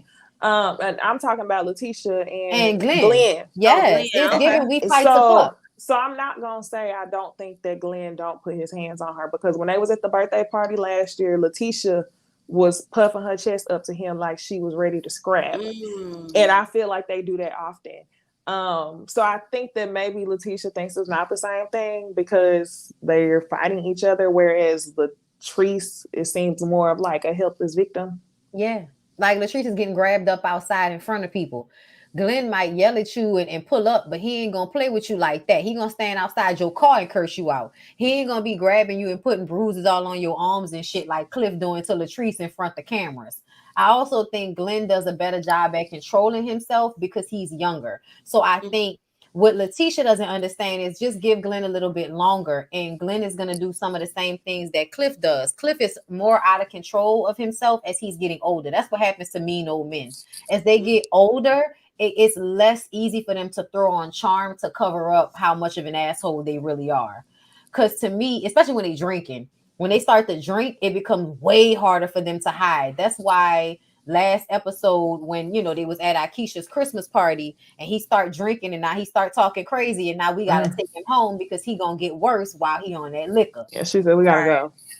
So, honestly, I feel bad for Latrice, but I also feel like you want to be there. You want to be abused. So we just gonna have to let you, girl. Like, we She don't feel have the sorry mental for strength you. to leave yet. Which don't make She no sense don't. because she making her own fucking money. Like, it don't make no sense to be in 2023 making your own money, have your own business, and still let some old ass nigga who Come on. is not even creating as much testosterone to give you the dicking that you need. You letting this nigga run you and grab up on you in front of people on your television show. You in the Mhm. center Prove a at the point. top. Girl, to assert his dominance over you, to prove that you're not equal to him, which is the most insane conversation to ever have with a nigga that need me, that's gonna eventually need me to wipe his ass. Like, at the end of the And day, that's my thing. Bitch, I'm not finna go through all of this and you think I'm finna wipe your ass when you get older. Like, Ooh. because you know like, that's what's you coming gotta be a next. fool. Like, you have got to be a fool. She out here trying to save face for the people out there in Mississippi. And what is her family saying to her is what I'm wondering. Her Like, Her they mama gotta, mama telling her ain't she with would've that left. shit. But her mama know that she gonna stick beside him. So it's like, do I tell my daughter to leave and she goes further away from me and closer to him? oh, you're Yep. right. Or That's like, what the exactly what fuck it do is. I, Yep. Because that's the position a lot of you Her abused mama ass don't like women Cliff put for y'all real. people in. Y'all put y'all people in the position to have to watch y'all be abused and then not say anything. Because if they say anything, you're gonna ostracize them with your Yep. crazy Who? ass. Josh. Josh. You want to tell Yep. Josh every damn thing, but as soon as Josh want to voice an opinion about the shit you tell him, you want to make it seem like he a problem. Yep, that's true. Bullshit. Well, y'all got anything else to add? Oh, Bell Collective, girl, Marie, ma'am, I'm gonna need for you to get the fuck over your issue with Latrice. I really am, It's because weird. essentially you started it. You Yeah, fucking started it. I The agree. first episode of this show, you came on here trying to make it seem like Latrice's wigs was cheap and they wasn't good wigs. You had no reason to come on this show trying to malign that lady business like that, but that's what the fuck you did. So she did the same thing to you by the time y'all got to the reunion show. She digged up some dirt on you, which sounds like it was actually accurate and you was just mad that somebody brought it to the show. But to me, you fucking started it, bitch. Okay? And if you don't want to come to the brunch, don't come to the fucking brunch. And another thing, your nostril is working on my nerves. Oh my god. I don't know why it's not equal to the other side. It's wrong. Exactly. Yeah, I just want to call her Minnie now. Yeah. I'm so mad It's she a did that mess. to herself. I'm so mad she fucked up her face because her face didn't need to be fucked with at all. Like, Marie was No. already a pretty woman. There Beautiful was black woman. no need to do anything to your nose. Like, I'm so mad at you. But Oh, you know, she said girl. it. The fans are coming out and saying that she did something to her nose because of lupus. They try to light me up because I said something about her nose in one of my reviews. But low key, don't it always be something that caused somebody to get something done to their face? That's what they all They say. always come out. Like when Hazel E got her nose done, she said she had a car accident, like overseas in Dubai. Lil Kim. You know, we talk about how Lil Kim then whiterized her fucking image over the years, and y'all want to tell us how some nigga beat her up, and that's why she had to get a nose job, right? Because all the skin bleaching and talking, telling us she wish she was fucking Latina, yeah. Being mad at Notori for being her damn skin tone that she was in the 90s, yeah, all of that. Hey, forgot Donna, about that. The fuck? Donna, I feel like Donna says she said her lupus causes her bone structure to change. Listen, I believe that could possibly be true, but I also believe that's the excuse that she's using Yeah, you for the can't work lose that her ass got done. cartilage.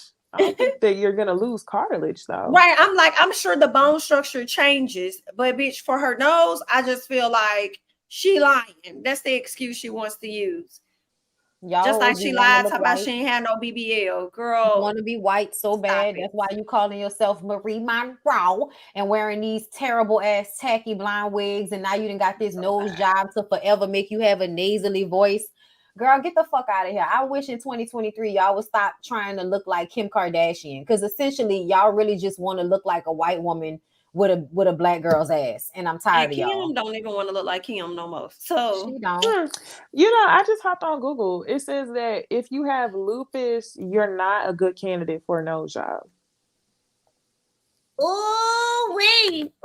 So is you lying about the fucking lupus, bitch? Because we can't check your hospital records, because that would be against HIPAA laws. So is you telling the truth, or is you lying to us like you always do so you can get sympathy from people, because y'all know Marie like to lie for sympathy. That's why she keep bringing her mama on the show, because she's addicted to drugs and all of that shit, because she wants sympathy from everybody. You know, she's a martyr. It says that you can get it done if you're in remission, but it says that surgery may induce a flare and cause complications. So I don't know if it was worth whatever risk that she was telling y'all. She also got a BBL. I don't care what she's talking about. Your ass is not real.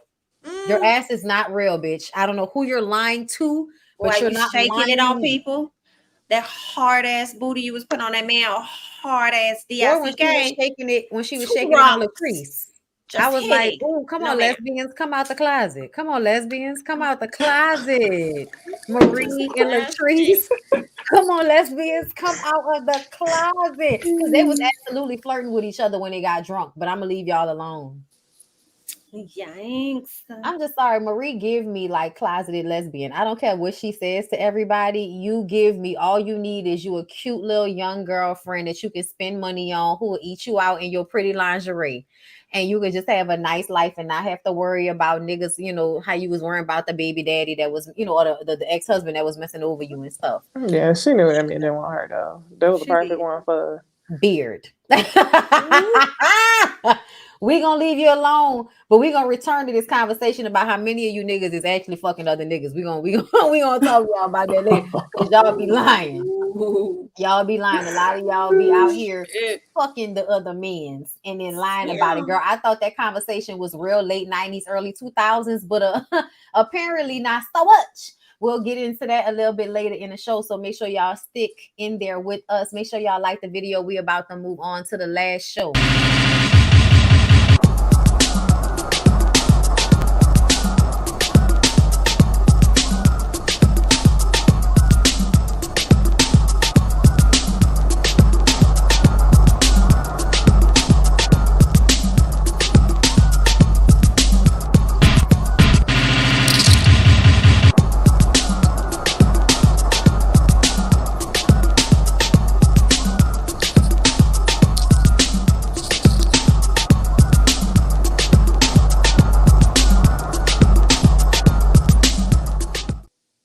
Y'all, I'm dying laughing at y'all saying white diamonds, Essie, bitch. That is exactly what them women smell like in their lace lingerie, bitch. Okay, yes, okay, because they the type of women that grew up knowing that once you get you a little bit of money, you gotta have your nice lace lingeries on, girl. So y'all, moving on to Real Housewives of Atlanta. First, we're gonna get into these looks, girl, because this is the reunion looks. Now that it's actually come out on Bravo's website, we can really take a gander. We can really take a look, and you know, just tell y'all how we feeling about these looks. I'm just gonna go ahead and get mine out the way really quickly. Honestly, I actually like Marlo's look. I just don't like the fact that Marlo has to hold it a certain way in order for it to look good on her body, which makes me feel like she should have made another choice, but I still feel like she looks good. And I like the whole, you know, Supremes, Diana Ross, nothing can keep me from you vibe of the outfit. I do. Kenya, a lot of people don't like Kenya's Rosie the Riveter hair, but I do. I like the old school 50s kind of look that she's wearing with the hair. I think she looks pretty with this color against her skin, but I don't like her dress. I don't like the way the arms look. It's a little bit too, you look like a bird, you know what I'm saying? And not in a good way for me. I don't really like it that much, but your titties look like Cinnabons, which is great. Candy. I like Candy's dress, but I wish Candy's dress was long. I also hate this wig on her. Like I said it the last time, I'm going to say it again. I cannot stand this fucking wig. As soon as she was on the show with some like thick textured, you know, Afro textured hair, she looks so much better than me. So I hate that they went and got a Mama Joyce wig for this look. And I wish her dress was longer, but I still do think her dress is pretty. And again, titties look great. Sonya looks like a beautiful pregnant piece of water.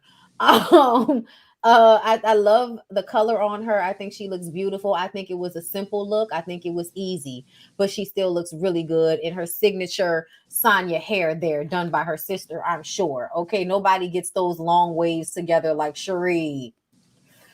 Drew, I wanted to like this, but I don't. I feel like you're getting ate up by the material. Yeah, I wanted to like it, but I don't. I also feel like you're always wearing the same hairstyle or the same color of the hairstyle. Either way, I just need you to switch it up a little bit. Just do something different.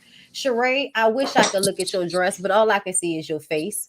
I actually like Sheree's dress. I just think it's really simple, but I think she looks amazing in it from the neck down. I don't know why her face looks like it's struggling to make room for her nose on it. I don't know what that's doing. I don't know what that's about, but I hate it.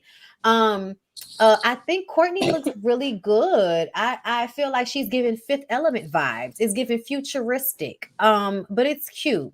Manetta, I actually like Manetta's look. I love the bustiquela. I hate the fact that the pants are not hemmed appropriately. I would have preferred for the pants to have a pocket, for them to be a little bit more thicker in material, and for them to be, appropriately made to fit her legs, because it does feel like you just threw something on that was the color that they wanted y'all to have. And that's just how I feel about it, ladies. Marlo, too much fabric. Hate it. You look a mess, period.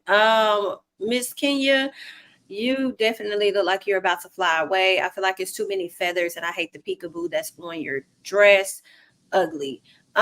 Candy, I'm with you, Bondy. Hate the wig. Dress is cute. It's giving I'm going to my birthday party, as I said before. It's definitely not giving I'm here for the reunion. Did not like this look for Candy, but I like the dress, if that makes sense. Sonya, so safe, so pretty. Love the hair, love the pose, love the dress. Yes, you look great. That color is just so pretty. Drew, what the fuck is going on?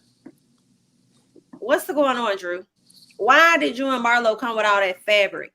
Girl, it's giving y'all came with all that fabric for the bullshit and lies that y'all brought this season. So I guess I understand. Don't like your dress, even when I saw it from the front. It's not, I'm not featuring it.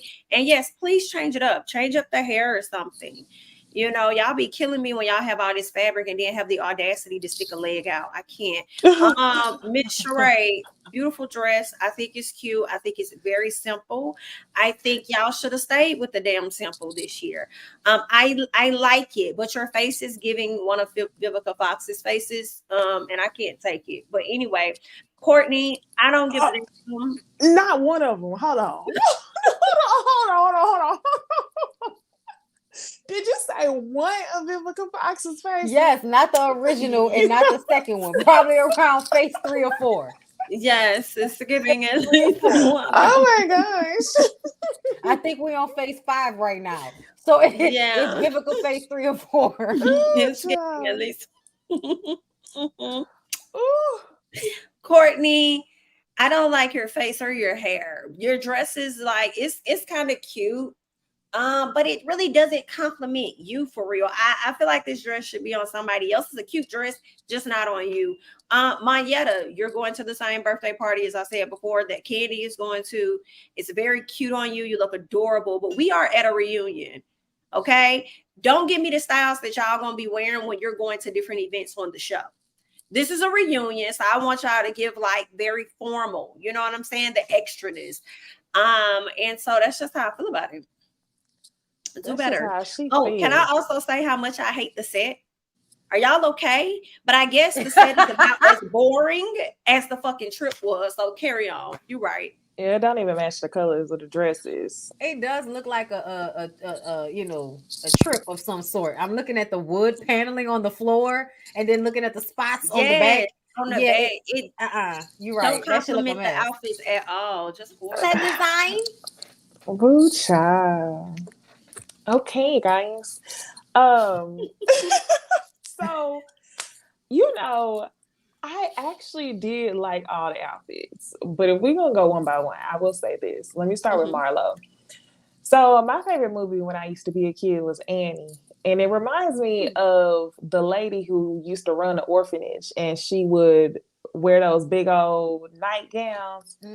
It's giving a fancier version of that, but I do like it. Not with her having the foster organization. And being terrible to the kids. And being terrible to the kids. I did not even think about that. It tracks. So Candy, when y'all produce the black version of Annie, throw Marlo a bone. Yeah. The sun will come out tomorrow. I'm sorry, y'all. Go ahead. Miss Flanagan. Okay. Now, unfortunately, I think that Kenya has the worst look out of everybody. Well, her and Courtney are really close for me. Like Courtney and Kenya for me look an absolute mess. I will say, like, from the sternum down, I love Kenya's dress. I even love the straps like in the middle, but it's the arms that throw that entire dress off. Her hair even looks fine, but this was a complete no, and I feel like they steered her wrong. It's an example of like trying to do the most, but the dress is really wearing you. And then Candy, I like Candy's wig. I like Candy's dress. I felt like Candy was trying to like, I set the trend. I am the trend. If I want to come in the dress, I'm still gonna be the most talked about. I really like Candy's look. Sonya looks beautiful. I'll leave it at that. Drew, I felt like Drew looked good, but she still looked kind of matronly. Like a lot of her reunion dresses end up being matronly. And I guess she wanted to give a little more sexy with the bustier and the leg. So I ain't really mad at the hair either. I feel like that's the best for what Drew could do. And then Sheree, I feel like Sheree looks really good too, but I think the ponytail was a horrible choice for this dress. It kind of reminds me of like all the athletic looks that she's always in. She shouldn't have wore a ponytail at all. Now, Courtney looks an absolute fool. I hate everything about the dress. The hair is not giving nothing for me, kind of like this season for her. And Mayetta, I like Mayetta's look. My comment is the same as Bondy's. I just wish it was him. I love that Mayetta and Candy didn't really do the most, but they still showed up. I think they look cute. And it kind of matches the season because the season really didn't do the most either. So it's fine. No. But it was cute or whatever. Yeah. That's what it's giving. So to talk about the actual episode, I'm gonna just go ahead and tell y'all the only thing really worth talking about from this entire episode to me feels like Drew being a liar. Like that's all. Oh, and Sonya and her sister having the same conversation again. Can I gather Sonya right quick? Please. Sonya, Please, go ahead. Sonya, bitch, please. As a grown-ass woman now with 2 kids, can you please not ever in your fucking life cry to your sister about not being there for your events when your husband is almost never in the same state as you? Ooh. Can we stop requiring more from the sister than you're requiring from the man? Because when she burst into tears about her not being there for that one event, I was just kind of like, you trying to guilt that girl and make her feel bad. When do you do that to the nigga that's asking you for another child, but always in Texas when your ass is in Georgia? Like, I don't really be fucking with Sonya because I feel like Sonya's selfish. And even though I'm looking at her sister like, bitch, don't move so fast because your nigga ain't shit either, which is why you over here beholden to your sister because that nigga not making a way for you to live the same type of life you live in under the roof with your sister and her husband. Agreed. So Agreed. you over here mad at Sonya because the nigga ain't doing what he's supposed to be doing, and you need to be making the nigga do what he's supposed to do so you can stop having this relationship where you codependent on your sister for your job opportunities. Come on. Because you know she's just gonna overuse you. Yep. So yeah, what y'all think about that? Now I think you hit the nail on the head. I ain't even really think about it like that. But I was with the sister on like shit. I got other stuff I got going on. You can't expect me to be at your beck and call. Just like you have many roles, I got them too. So respect the roles that I got. But BIT, that's a word right there. You don't even put that much energy into making sure your husband is always present. Hello? Yeah. Ooh. I agree. I feel like we've been talking about it for the longest. I mean, I don't really feel no type of ways for either one of them because, yes, Sonya benefits from her sister always being around, but Sonya's sister likes to complain, but whatever you doing must be easier than trying to make your husband do more or for you to do more, for you and your husband to get out and move. So when she be complaining, I kind of just be like, girl, you want to cry in a Nissan or you want to cry in the Sonya house? Right. Which one you want to do? That's Can a be good both. point. Or you can have the Nissan at her house. So So that was one thing. And then of course Drew is still saying Candy is lying on her, trying to lock her in a sex dungeon, which I feel like is so shady to me. And I just want to impress upon Candy to never give her any more opportunities ever again. Because to me, it seemed like as soon as people get good opportunities with Candy, they turn around and spit in her face. Sheree has done it. Marlo has done it. I feel like Sonya did it. Now Drew has done it, and we know Sheree does it all the time. Because Sheree stayed like, coming back and forth using Candy as the person that she's cool with off camera when she's not on the show. So when she's ready to come back on the show, Candy will always advocate for her. And I think it's the same thing with Marlo. I think that Candy advocated for you a lot. You know what I'm saying? She did it with Portia. Yeah, Portia's not here, but yeah, she did it with Portia too. Gave Portia jobs even though she couldn't sing. And then you turn around and say, and Nene. Yeah, and had her on the tour. Yep. So, and don't forget about Kim, child. Don't be excited about it. She has literally helped out everybody. I don't know what level she's helped Kenya, if at all, but Kenya, the only one that hasn't like done anything that I can think of. That's true. And Cynthia. And Cynthia. I don't think they've asked for anything, nor have they done anything, Because those are real self-made people, if you ask me. Both Kenya and Cynthia, like you can say what you will, but I think they are used to fending for themselves, so they're not looking for handouts from people. But when you look at some of these other bitches, they always looking for somebody to take care of them or do something for them. I will say this though. My feelings about this whole did Drew kiss LaToya thing started to shift this episode.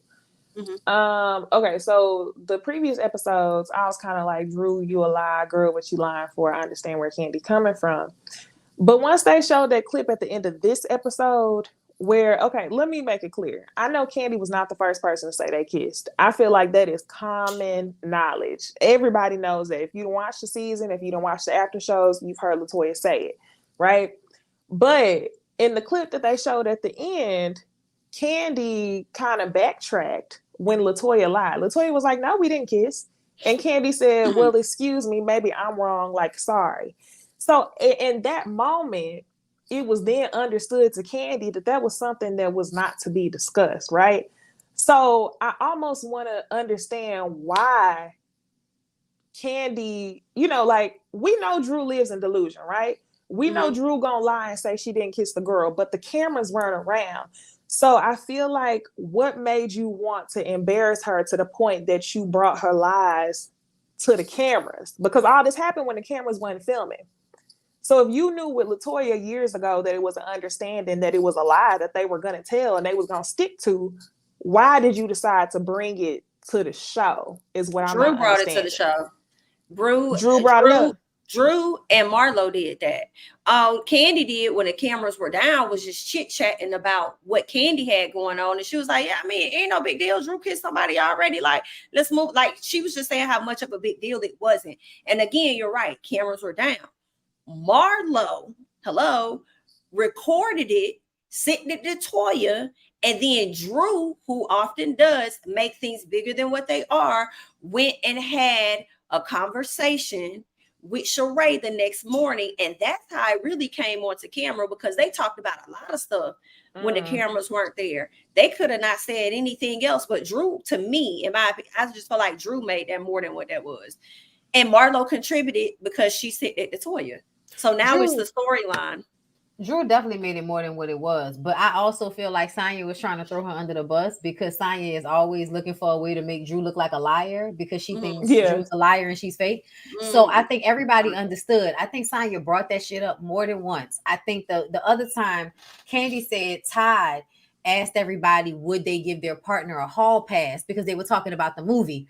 And this is when the conversation comes up about, hey, Drew, Sonya says this. I thought that you had a situation with a girl before. And she was like, no, I haven't. And Candy was like, what are you talking about? You kissed LaToya. But the cameras weren't actually up. Okay. So I feel like this conversation happened more than once, which is why for Drew, it felt like, why is Candy pushing this? And it's like, it's not necessarily that Candy is pushing it, but every time it comes up, you lie about it. And then when people say, well, Drew, this happened, you try to act like, they're lying on you and, trying to create some narrative, which is really fucked up, because Candy's already been done this before. And that's why I feel like you could have just said, yeah, nah, y'all didn't see that the way y'all saw that. You could have just said that. It seems like versus Candy actually pushing the narrative that you did kiss her, it seemed like Candy was pushing the narrative that she ain't no damn liar. Yeah, it seemed like that was the driving thing. I ain't no liar, but bitch. Yeah, I I mean that's get what it felt that. like to me. And y'all all right. Y'all all right. I feel like if Marlo hadn't sent the video We wouldn't and even talk Sonya about and them wasn't around, we wouldn't be talking about it. Because you right. It don't seem like it's in Candy to bring that shit up on TV out of spite, but it do seem like her to say you're not gonna make me a liar. But my next thing is in the clip with LaToya when y'all was filming and LaToya said no, we didn't kiss. Why didn't she say yes, y'all did to LaToya? Oh, but wait, in the actual scene, I don't think that LaToya actually said anything because remember when they was I'm like, talking "Do about you when they think?" was on when they was like The after on a show. chat room or something like that. Oh, because Not I think that because Drew was denying it, I think at some point LaToya wanted to just go along with Drew denying it. Like, but at the reunion show after that, she was kind of like, "We kiss, girl, we kiss, get over it." I think she was trying to lie because her and Drew were cool, but you know how they go back and forth. So I think that's why LaToya was flip-flopping and whether she wanted to lie about it or not, because her relationship with Drew keeps flip-flopping. And I think Candy though. had the respect. I think Candy had the respect for Toya in the moment to be like, okay, basically, if you don't want to admit it, then if I saw something different, then okay, maybe I misinterpreted. But I think she was trying to respect the fact in that moment that Toya didn't want to admit to that. Yeah. But when Toya was like, "Do you think that Candy would act, would be malicious?" Like to me, that was making the point that girl, stop trying to act like you think Candy would really be like fucking over like you Candy right was now. lying. Like you know it's true, but this is what we gonna say. And I don't think Candy lying at all. I really don't. I was just questioning why this has been, talked about for so long. We know Drew is delusional as fuck. Yeah, I do feel like it's time to move on now because y'all dragging this how y'all was dragging Marlo Candy situation, which is sad because it's like there's nothing else going on. It makes me think about Potomac and why I think it's good because everybody really be having their own. It be everybody having some shit and just not just two individuals. And I just feel like this season it's been Marlo and Candy got an issue. Okay, now Drew and this person got an issue. It's never like different issues going at the same time. Like it's just weird. And do y'all notice how I don't know if y'all watch Real Housewives of New York? Atlanta is shot so differently than the white shows, and I don't know why. Like it's so I've been letting New York play, but I haven't been paying a lot of attention to it. Gotcha. I'm trying to figure out like what is the difference? Why are they shot so differently? Can't put my finger on it yet, but I'm gonna bring it back up when I do. Like, what do you think it is? Like the storytelling, the way they put the I think it's that. I think is just how it's like the gradient of how it's shot and stuff. It's just different, like what their confessionals look like in comparison. Like it to me, it kind of gives when you watching Real Housewives of New York, it kind of gives like that maybe Kardashian style type feel when you're watching, whereas when you're watching Real Housewives of Atlanta, it doesn't give that same feel. That crispiness that you get. Yeah, I know what color.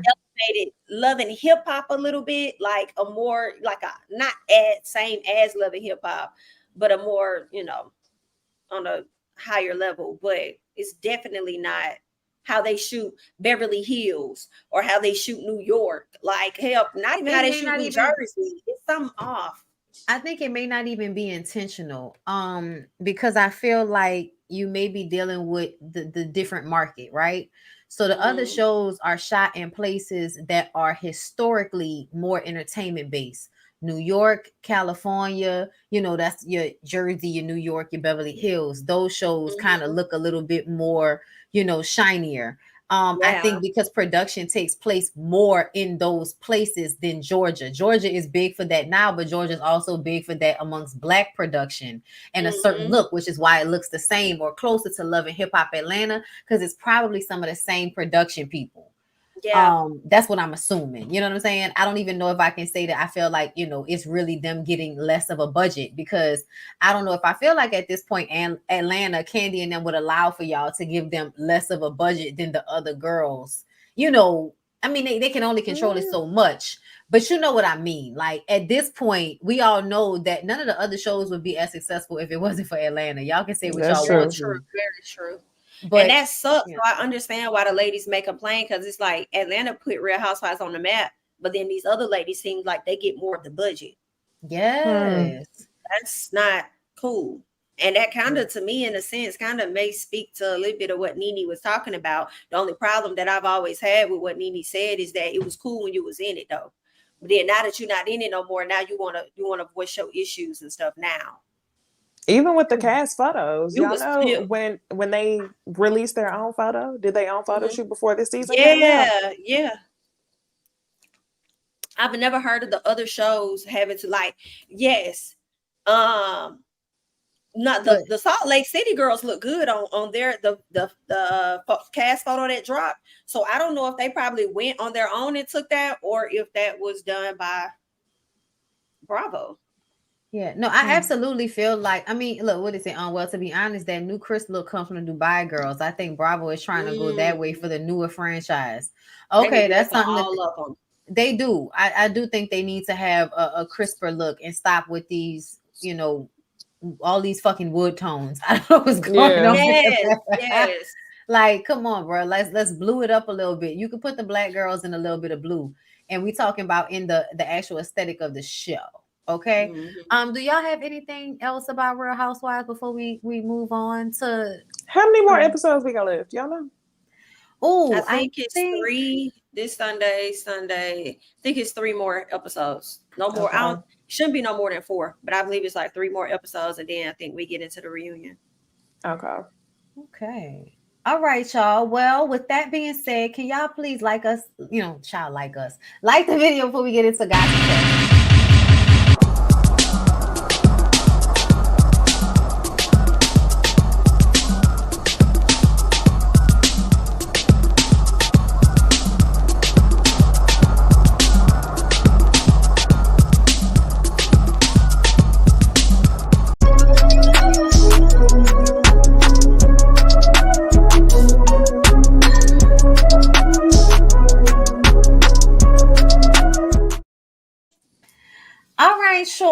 So let's go ahead and get into the first gossip topic, which, you know, kind of flows very well because these are people that used to be on Real Housewives of Atlanta.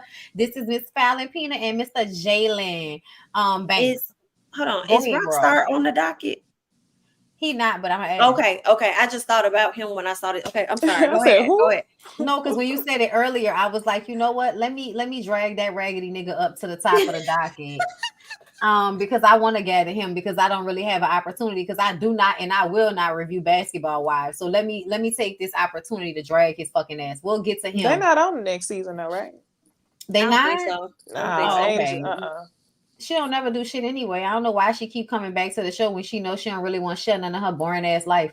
I mean, I'm just saying, because girl, you a rock star. We already knew where that was going. That was not very, it was very predictable. Like, we knew he was gonna play you. We knew eventually he was gonna embarrass you and play you out because he a bitch ass nigga. Like, we knew that. But speaking of other bitch ass niggas, I'm sorry, y'all, but Jalen is a bitch ass nigga to me. I'm sorry. Based on what I saw on the reality show and now onto this, Jalen got up on this podcast on YouTube called Relationships Matter Podcast, right? Mm-hmm. And on the podcast, he talked about his relationship with Fallon, and he basically said that she groomed him, that she's a narcissist, and that she would pretend like Simon was doing all these terrible things to her so that he can lock her, so she could lock him in.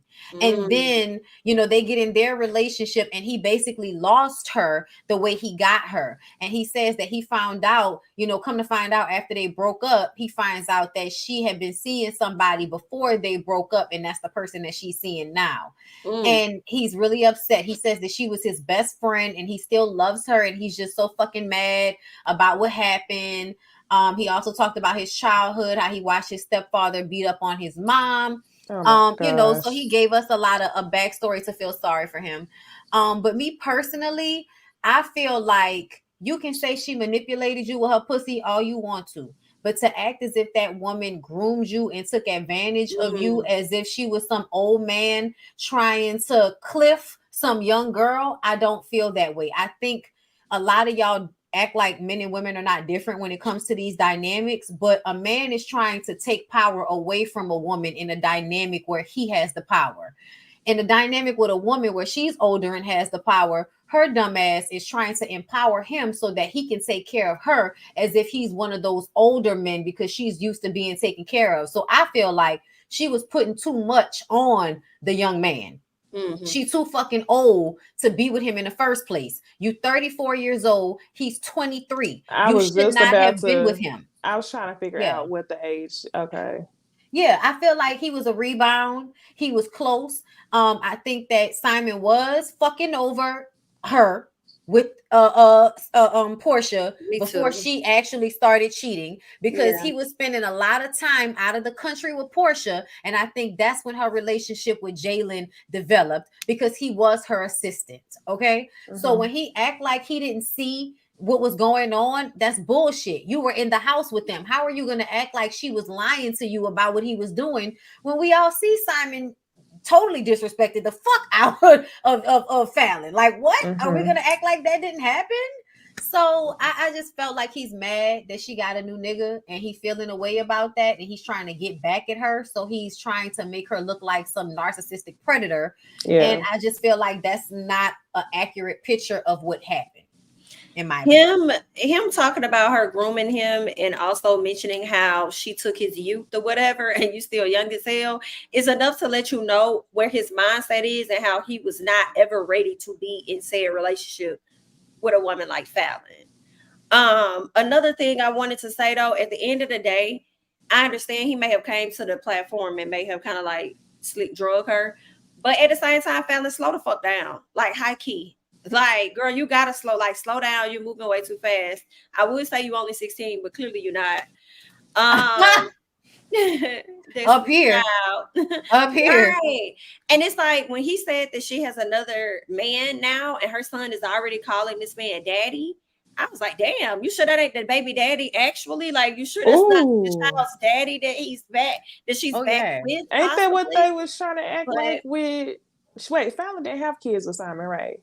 No. But here's the gag, which I question, and it's no disrespect at all. There was a miscarriage that took place in January. Yeah. You sure it was yours though? If you saying she moved on so fucking quickly, because that like woman had that miscarriage in January, y'all broke up in February. I don't know what the hell going on, but I understand him being extremely young-minded, but Fallon, you got to get you, girl. I don't know. Girl, please gather your coochie. No reckless time for her coochie. Nothing. It's like you went from Simon to Jalen to now somebody else. And I really hate when people do that and they don't allow themselves the time to heal, because the trauma that you take from that relationship, you take that and put that off on somebody else in the next relationship. So whatever trauma you had from Simon, you done dumped on Jalen. Yes. And I have to give him credit for wanting to just be in the space for trying to like heal and get his stuff together or whatever. But if it don't work out with the next person, whatever you took from Jalen, you about to dump on them. And then they're going to take that. Like, that's just how I go. If they don't do the healing, like, I'm sorry, but I can't with neither one of y'all. Y'all shouldn't have been together. See, I'm sorry, y'all. Daughter's cute. I'm sorry. I'm sorry, y'all. I'm so sorry. I didn't even read the comments. I have to. So the thing that really aggravates me is that Fallon is not talking about anybody. Like, Fallon's not doing any interviews right now talking about anybody. She's not calling anybody any names. She's just picking her coochie up and moving along with it.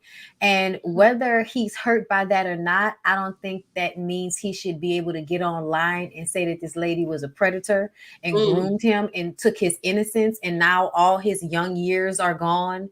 And like the mother of his child. Yeah, that's, you want to hold on to that, because that baby gonna see this shit that you said about her mama. And he's still saying he loved her and she listened to him and she was his best friend. Like, he's still talking about her like he loves her. So I'm so sorry if I feel like, yes, that a lot of what he was saying was very conflicting in the interview.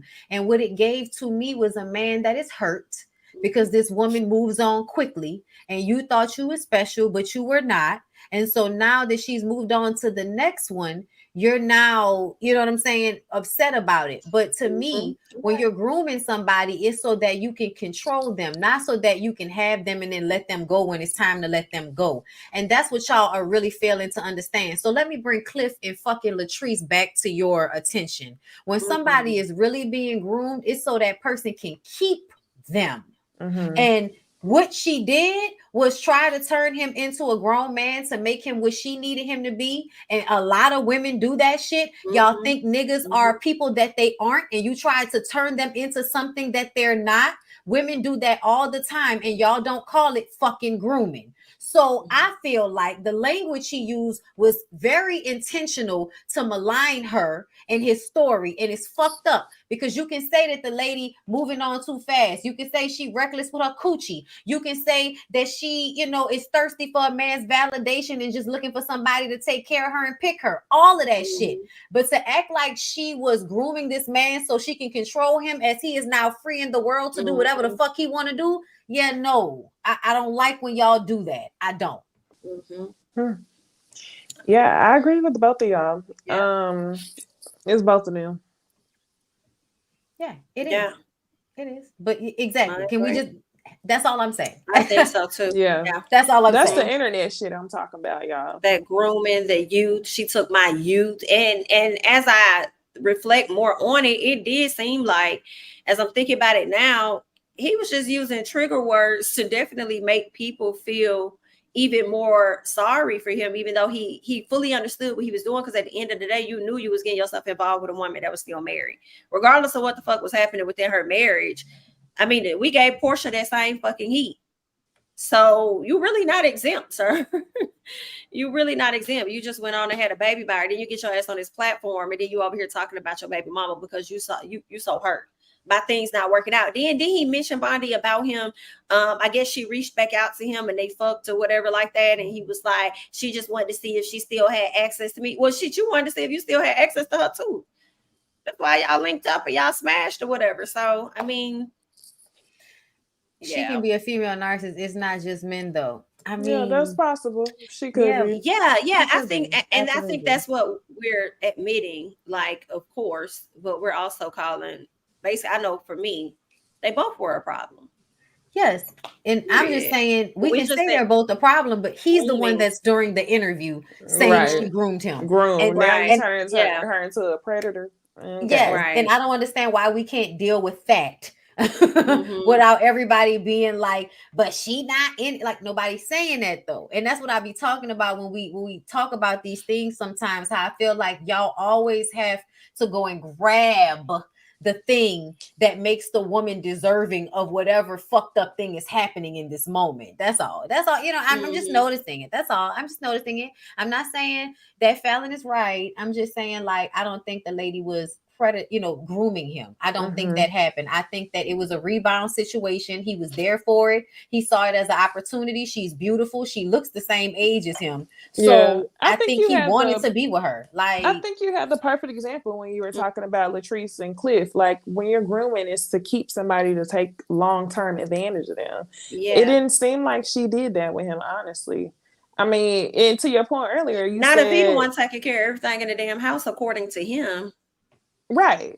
So, yeah, I think grooming was an irresponsible word, and that's the internet shit that I'm talking about. Everybody want to cry. Everybody want to be a victim. Yes. Oppression Olympics down, girl. Down. Okay, so let's move on very quickly to the Jami of the Fox or whatever. Okay. Girl, I wasn't even gonna talk about the Jami of the Fox because I personally felt like this wasn't even like, girl, what?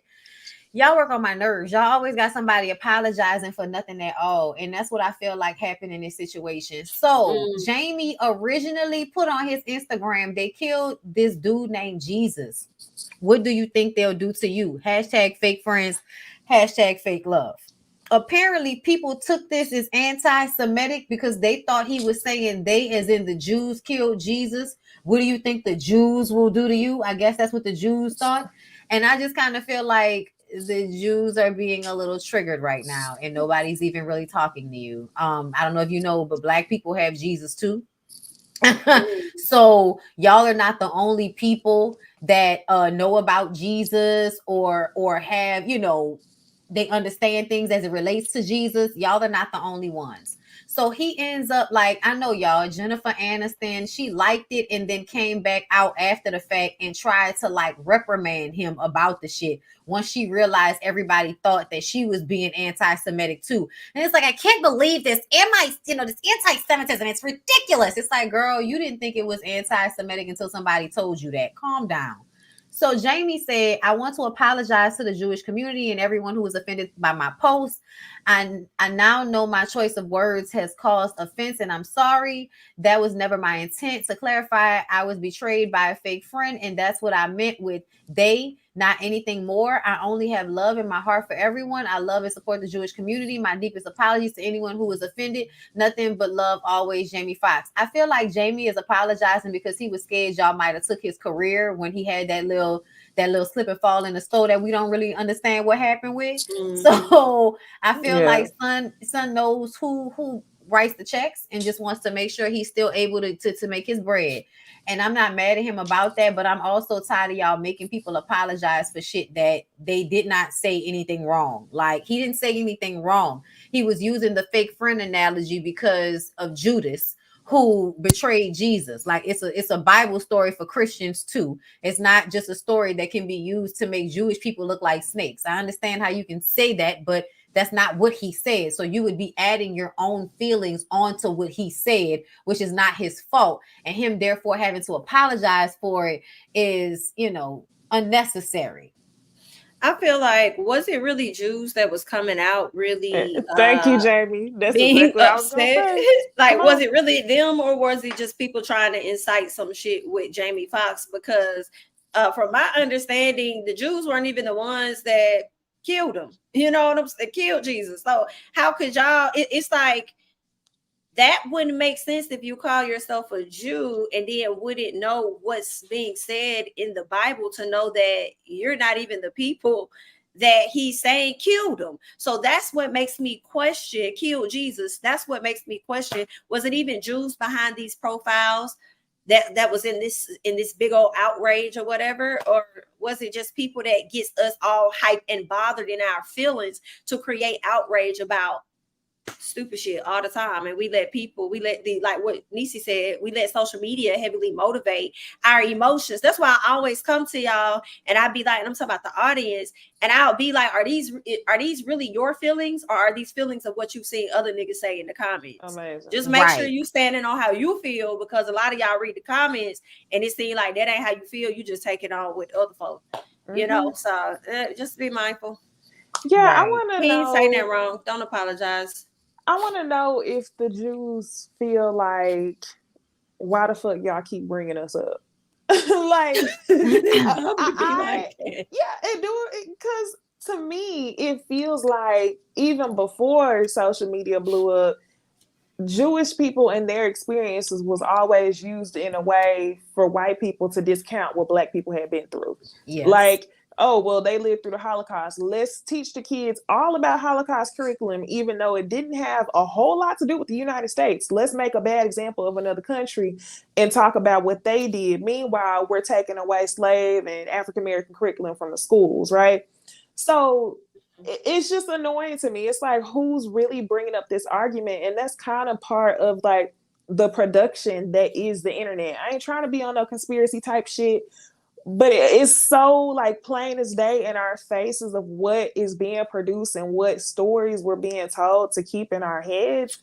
And it's a Karen-esque way to get Black people to shut up. And eventually it's a way to dilute Black people from talking and telling the truth about their true experiences. So I really hate that Jamie Foxx apologized, because he's complying. Now I won't say, like, when I say that, I'm not saying I agree with Kanye and all that stuff. I'm just saying in general, like, pay attention to the way that, you're being silenced and things that you can and cannot say.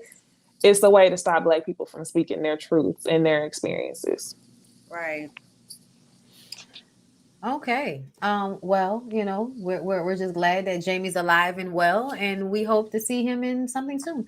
The Clone Tyrone was good. I enjoyed it. That. Was. Yeah. It And was. y'all saw that on Netflix. That was really good. So shout out to Jami. Stop apologizing for shit you ain't even say. All right, so let's go ahead and move on to the next topic. Did you understand biological women's issue with being titled cis? I've been listening to it, and I have decided that I'm going to remove that when I'm talking about biological women. I'm going to remove from coming from my mouth. I'm not going to remove it like from everybody else, because that's whatever everybody else has the opportunity to do whatever they want to do. But I'm going to remove that from my vocabulary talking about when I'm going to use bio or real women for me, because there's too many real important issues to be focused on than just what you being cis and this and the other. But I understand what cis means. It means on the same side of the opposite of trans.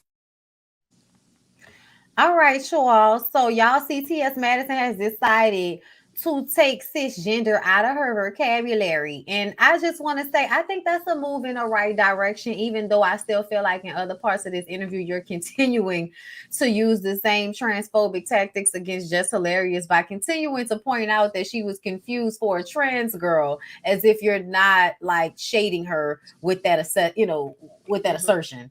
Yeah. But I do appreciate T.S. Madison for saying that she's going to take cisgender, she's going to stop using it and just say natural born women, because in all honesty, that was my main gripe, that if we can respect you wanting to be identified as a woman and calling you she and her and those pronouns that make you feel comfortable, I don't understand why y'all can't understand the women that do not like to be called cisgendered and would prefer to identify themselves and be called biological natural born women if that's what they want to identify as. And you should not get to tell them how to identify so that you can make room for yourself and their identity, because And not that's take it as a basically slight.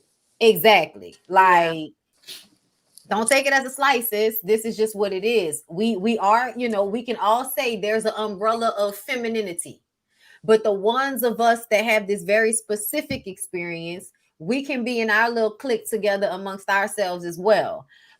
There's always a subgroup to the group. You know what I'm saying? Just like amongst women, there are black women. Just like amongst black women, there are smart or nerdy or book reading or, you know what I'm saying? That like there's always a subgroup of whatever the group is. And the feeling of y'all not being able to take that there are subgroups is an issue, because then that feels very male to me. So I'm happy that, T.S. Madison came out and kind of gave this a little more balance in a conversation, because I did feel like before this moment, it just seemed like y'all were totally ignoring what women were saying, ignoring how they felt about their own identification, about how they see themselves, only caring about how the trans women want to be identified, only caring about how they're being killed and offended in the situation, as if biological women aren't being killed and offended in the situation as well. I need to feel that people are caring on both sides. And I'm going to respect pronouns. So I also would like for y'all to respect the fact that some women do not want to be referred to as cis because of the etymology of the word, what it sounds like, and the intention behind it. So yeah, that's my 2 cents. Yeah, it's not really a whole lot to say about the situation aside from cool. You want to change it and not use it? Great. I don't really have a whole lot else to say. It's similar to what Bondy just said. If I don't want to be referred to as cis, don't call me cis. I understand. That's the thing. Y'all be thinking we don't understand what the fuck it means. We get it. But sometimes, most of the time, it's the context in which of how y'all say it. You know what I'm saying? Like y'all trying to take a jab at us or whatever. Like, girl, not when you're transitioning over here. But understand, just say woman. It really could be that simple. We're gonna say we're gonna respect y'all. And I feel like black women have always been, like, for the most part, allies, to that community. So it's like, why create this division or this issue that really ain't even gotta be? We respect y'all, respect us, and it's really that simple. Don't call people that don't want to be referred to as cis. Yeah, I agree with both of y'all. I do. I remember the first time I heard that, I was like, the first time I heard it, it was in a negative context. And I was like, what is that? And I was like, oh, that's supposed to be me. Like, what? So, yeah, I agree with y'all. I think you should respect what women want to be called. Yeah. It's simple. You know what I'm saying? It ain't even all of that. Mm-hmm. The majority of the TERFs are white women. No, you know what? I think that's very, very interesting how y'all did that with the you know, J.K. Rowling and all of that. I'm gonna just leave that conversation alone. Because I'm not gonna align myself with, like, you know, rich Caucasian women or anything, but some of what I was understanding was that, you know, motherfuckers is just not taking what these women are saying very well. And I just kind of feel like, like, I don't know what y'all want me to say about it. I feel like they have every right to feel how they feel, just like, What is a TERF?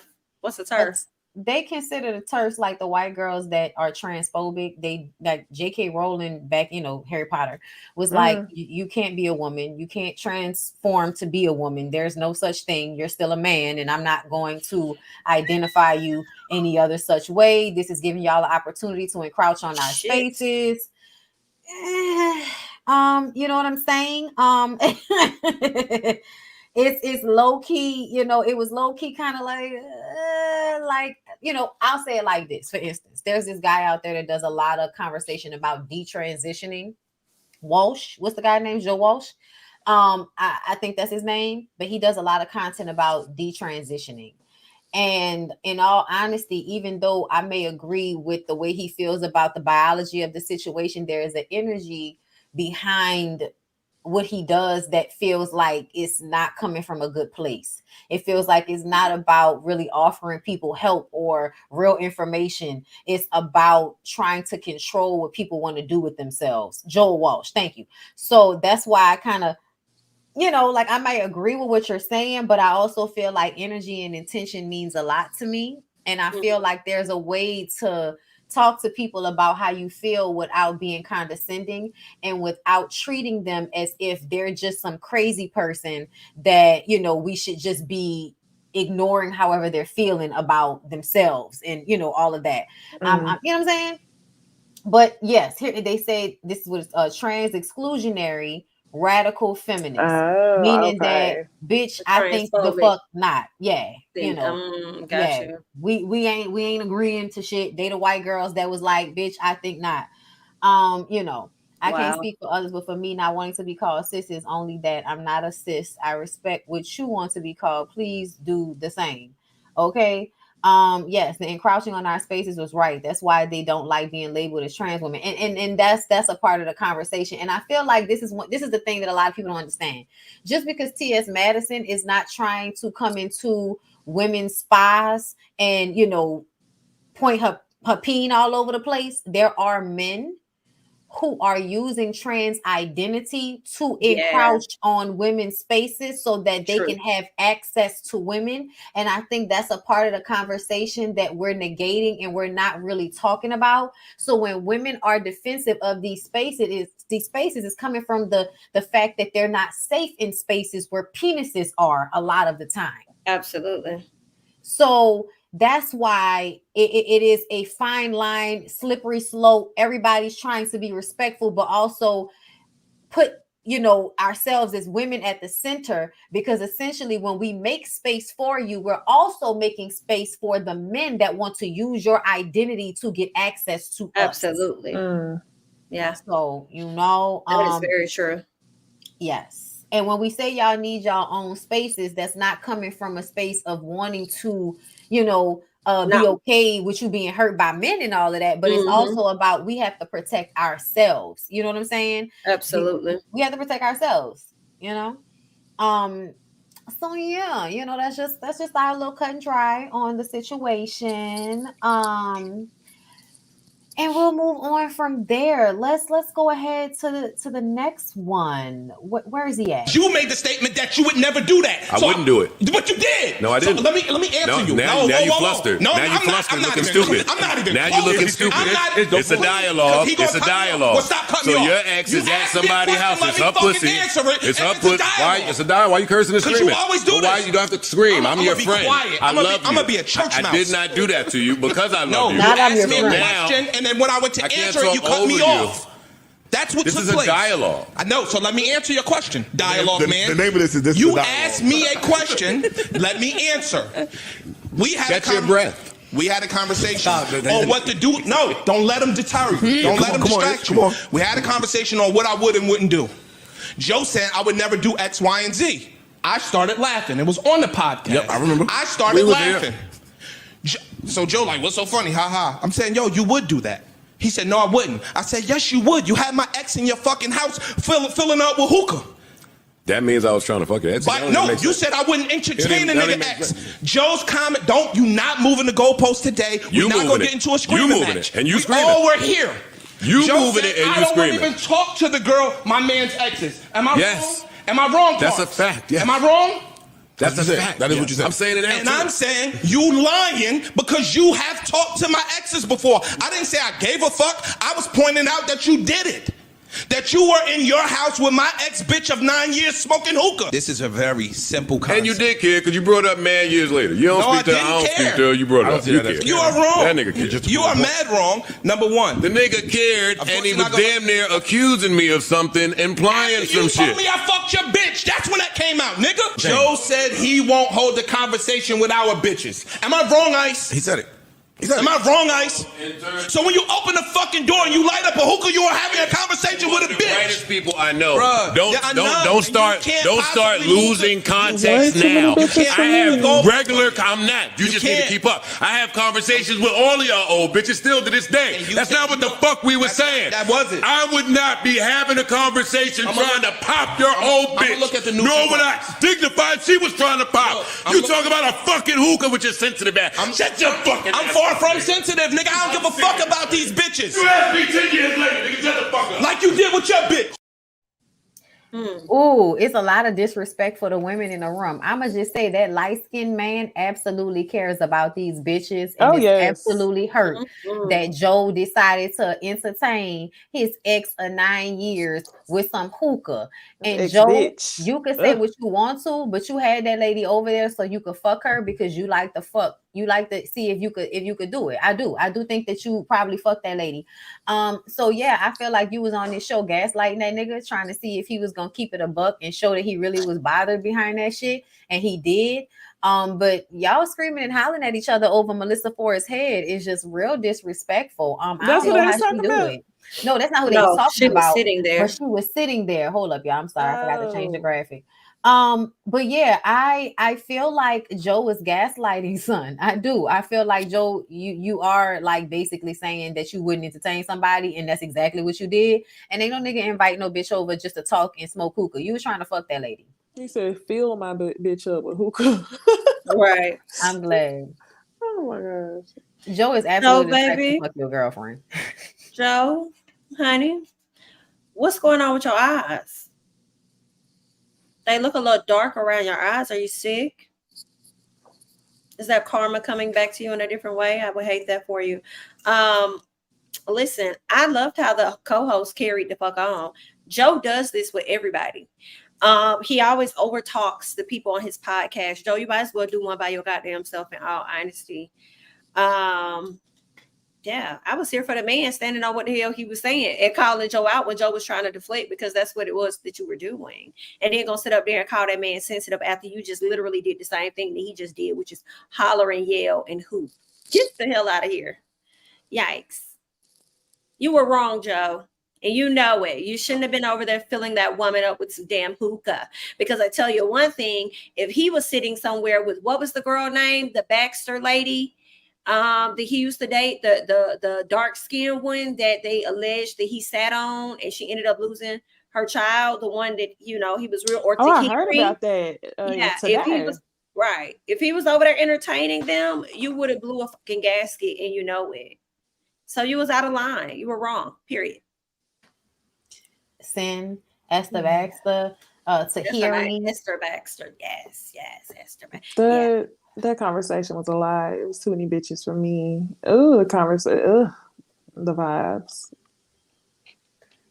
Child, Joe like to have sex with dogs, from what they say. Anyway, that was what they had said that one time. But let's move on. Okay, so I'm sorry, y'all. I thought I had made a graphic for the little niglet. Hold up. Okay, no. Oh, damn. I thought I had made a graphic for the little niglet Tory Lanez. So let me just go ahead and pull up something to share my screen. Okay. So, oh wait, no. First of all, let's play this video first because y'all know we just gonna keep it. Okay, so Tory got 10 years for shooting Megan. Okay, for shooting Megan, and then for also getting online after the fact to lie about it, making songs taunting her, making a video, chopping horses. He did a lot of things that the judge felt like was disrespectful and let the judge know exactly what the fuck was going on. So in his sentencing, he had all these people writing letters of recommendation for him. He had your girl Iggy Azalea writing on his behalf, and one of y'all faves, okay, versus winner Mario. As an independent artist doing his thing, like, you know, it's a lot of artists that don't work as hard as he do. So, you know, regardless of whatever, you know, the music is what it is. You know what I'm saying? Like, what y'all feel about that though? Like, y'all gotta like, it's like you still listen to music regardless of what's going on in the world, like things you don't know about. Like the music is what you love people for, you know what I'm saying? So, you know, we're gonna keep the energy positive. If y'all fuck with the music, fuck with it. If you don't, we just gonna keep creating, you know what I'm saying? And vibing out. Yeah, that's it. We adding a meet and greet too. We just added it today. Well, I approved it today to be added for the show on the 29th. So I'm definitely going to be doing meet and greets. You know, it's one of my favorite parts of performing and like really. I'm disgusted. I am disgusted. Oh, I didn't know that. This my mouth dropped. The quiet one, the one ain't no problems. You go away for a little bit, you come back looking good as ever, and then you why? I'm disgusted. They had a song together too that came out not too long ago. Tory and him. I ain't know that. I personally want to just, you know, say that if you are defending Tory Lanez, if you really in your mind have come to the conclusion that he didn't do what they said he did, and him firing a weapon at a woman at her feet 5 times, if you feel like that means that he shouldn't be in jail, if you think that he needs to be freed, I just want to tell you that you're a crackhead and something's wrong with you. That man would shoot you. He would shoot you.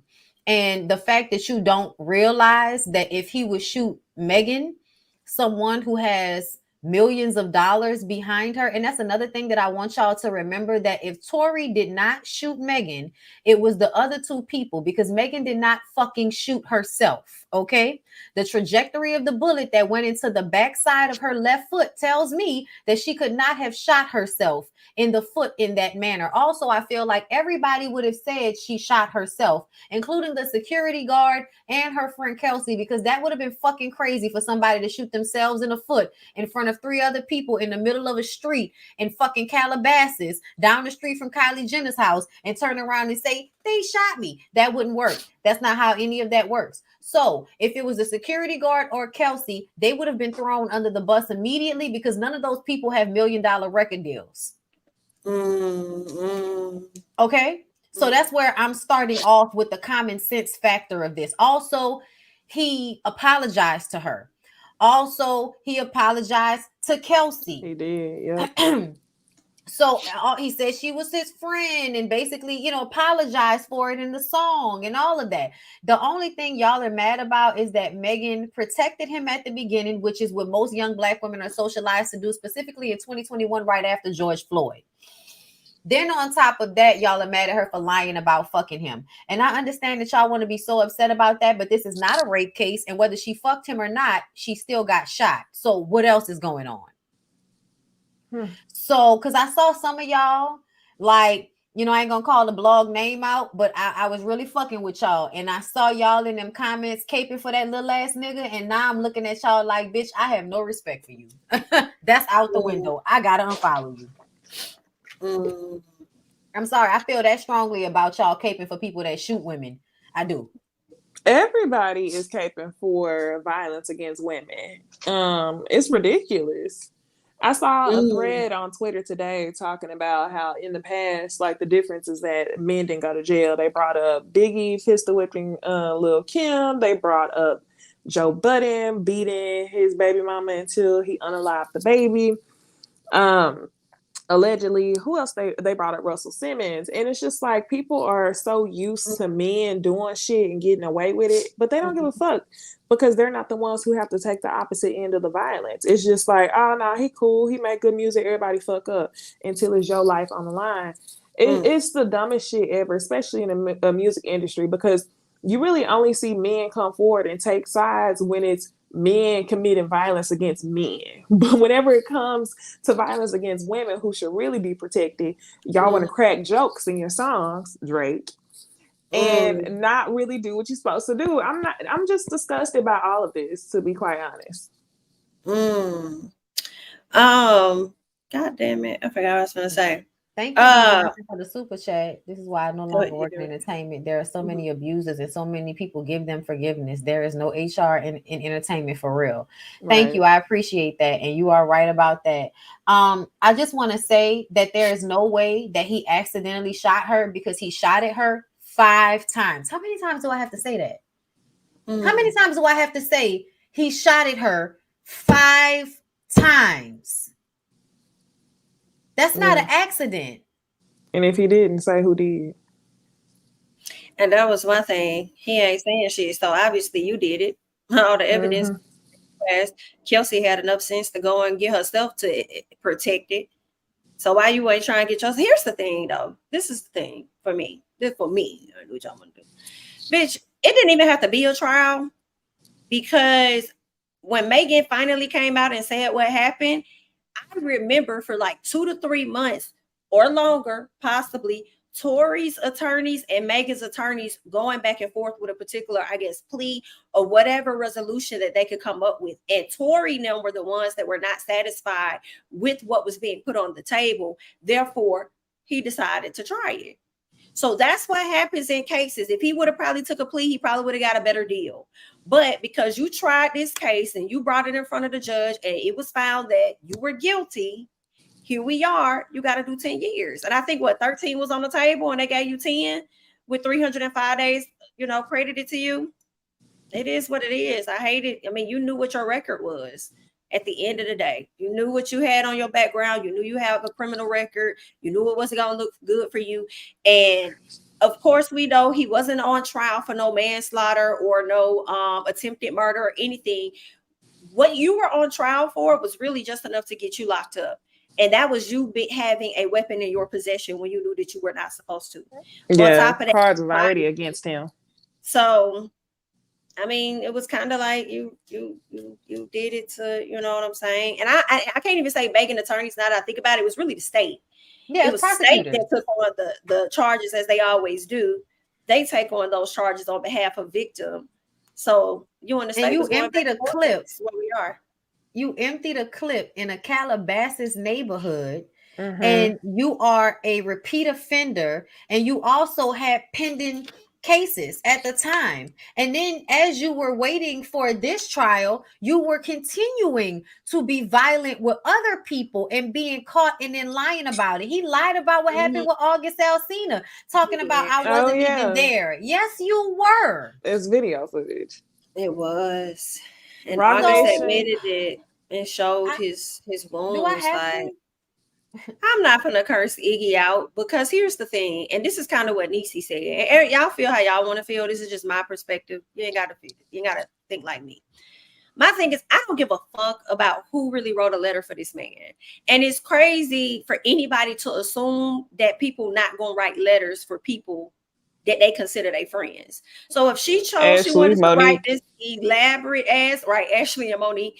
If she wanted to write this elaborate ass letter that's not going to elevate her ass in no fucking capacity and did not change the verdict on what the judge was going to do, have at it, dear. You wrote a 3-page letter. Mario wrote one, and it still didn't change nothing. People people write letters for sorry ass family members in prison every day, B. And these people actually murdered folks, you know what I'm saying, or actually violated children or whatever. And you got folks like so for me, I just feel like, girl, that's expected. I'm just surprised that he didn't have more homeboys since y'all out here featuring him on tracks and doing this and taking shots and songs and shit. I'm surprised y'all didn't step up, because I was like, well, where your people at? They was out here bragging, ain't nobody write no letter. And then next thing you know, we find out that Mario wrote one. Yikes. Them just the clowns that got involved. I bet they didn't think their names was gonna be released. They did, because the letter was written back in February from Iggy.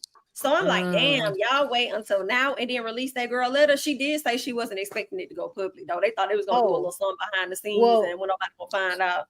I think Megan Kunin said because the trial was over, everything was released to the public once the trial was over. So that was why everybody's letters was coming out, because all of that information was being made public knowledge once the trial was over. Once the trial was over. That makes sense. Yeah. That makes a lot of sense. And it did. And you know what's crazy? They said that the judge, typically with these cases, I think you can talk for like 20 minutes, but I think he let it go on longer. Like he really was hearing what the people had to say. Mm-hmm.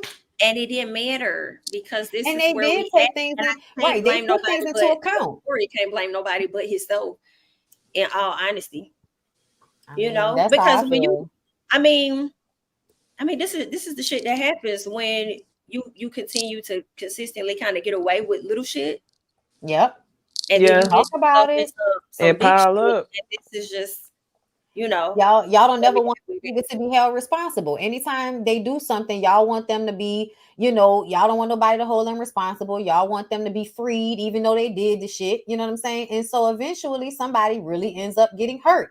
And the fact that people are literally talking about how Meg's career is going to be over. No, it's not. I don't even know why y'all would fucking think that. That's the most ridiculous thing ever. Her career could never be over because of this shit. And if it was, to me, that would be more signaling that y'all really don't give a fuck about Black women, because how the fuck her career be over because somebody shot her? Mm-hmm. Right. Now, I will say this when it comes to her career. I don't want to hear shit from Megan this year. I don't want to hear goddamn. I don't want her to drop no track. I don't want her to do nothing. Oh, she working on the music right now. Yeah. Which is good, but I don't want to hear it. I want her to just like chill out for the rest of the year. Continue to take the time that you need for yourself, because you also dealing with this damn case with whoever the man, Carl Crawford, and she probably may not release it because she want to get that resolved, so he ain't got to eat off her ass no more. And then come back in 2024 and be on niggas' heads like Lotto has been on their heads nonstop. I mean, it's only how many more months left in the year? 4.5? Yeah, that's not that long. Yeah, it ain't gonna be ready this year anyway. She probably, you know, just in there cooking. I mean, she got to get the shit off her chest. And I'm sure she will. I can't wait. But I hope her case with Carl wraps up, because I learned. Did it not already? No, and I'm learning a lot of what I really didn't know. You know what I'm saying? Like what? Fuck nigga. Like, I mean, just like her doing this music and him not wanting to count shit as actual her last albums. Yeah. And I was only looking at it from a standpoint of like Roc Nation trying to like take her from him. And I'm like, nah, get that man his money. I do think he deserves whatever finder's fee, but at the same time, who the fuck do you think you are to try to pigeonhole somebody into your label, because you ain't got no other artists over there that's over there thriving and surviving? Erica Banks don't even want to be over there no more, because he wasn't paying her neither. just like petty. So I'm just like, let this fucking girl go on and do what she gonna do. And it's clear that you ain't stopping nothing she doing, because she got Roc Nation. But I'm with her on, you're not gonna eat off me no more. And it's a lot of big record labels that do this same shit. Oh yeah. He probably didn't recoup his money 10 times over already and still trying to hold her hostage because she's a cash cow. Well, hopefully they get that wrapped up. That case been about as long as the damn Tory case. I hope Tory Lanez. I mean, she had a win the last time. Last time they talked about it, she had a win in it where they had to count the last album that she did. Mm-hmm. Yeah, but what you mean? What about Tory Lanez's little sister? You remember the last time we saw her, she was about to pop a blood vessel at her young age, talking about Roc Nation is messing with my brother's reputation. Oh, child. Wow. Now that did y'all see the video? Yeah. I mean, I saw it. I remember it. So. Now that he's sentenced, I just don't want her young ass to be stressed out. She needs to grow up and see what's going on. She gonna be stressed out because everybody in the family is going to continue to say that to her over and over again, that he doesn't deserve this and he didn't do it, even though, okay, so if he didn't do it, who did it? Right. Anyway, so let's move on because I want to quickly get to the last two topics because I already got y'all all in line, all hella late and shit, but it ain't even feel like it's been that long. Anyway, so girl, first of all, Angel, you was dumb from the beginning for even being in a relationship with this stupid ass nigga. Like, I hate to keep it a buck like that, but you look dumb to me on Basketball Wives. Like, I remember being like, Angel, did you not see him on Love and Hip Hop? What the fuck are you thinking? He is one of those very sassy men, and I do not normally like to call men sassy, but if there is a nigga that is sassy out there, it is fucking Rockstar, okay? He, I think, is one of those men that really truly cannot stand women, but also sees the value in women. So he's always trying to use women for whatever reason. But he's also like mentally and emotionally abusive. I think he was relying on her financially, but trying to pump fake in front of everybody and act like he actually had it like that when he didn't. So he got on social media and decided to put Angel Brinks and her coochie on blast, which is why, again, your dumb ass shouldn't have never fuck with this nigga. Y'all want to talk about somebody being too old to ignore Yelp reviews? This bitch, okay? I'm sorry. Let me read it. Okay, hold up. Matter of fact, I'm gonna read it after y'all like this fucking video because y'all ain't gonna have me over here going off and, you know, doing all of this and y'all ain't liking my video. Like my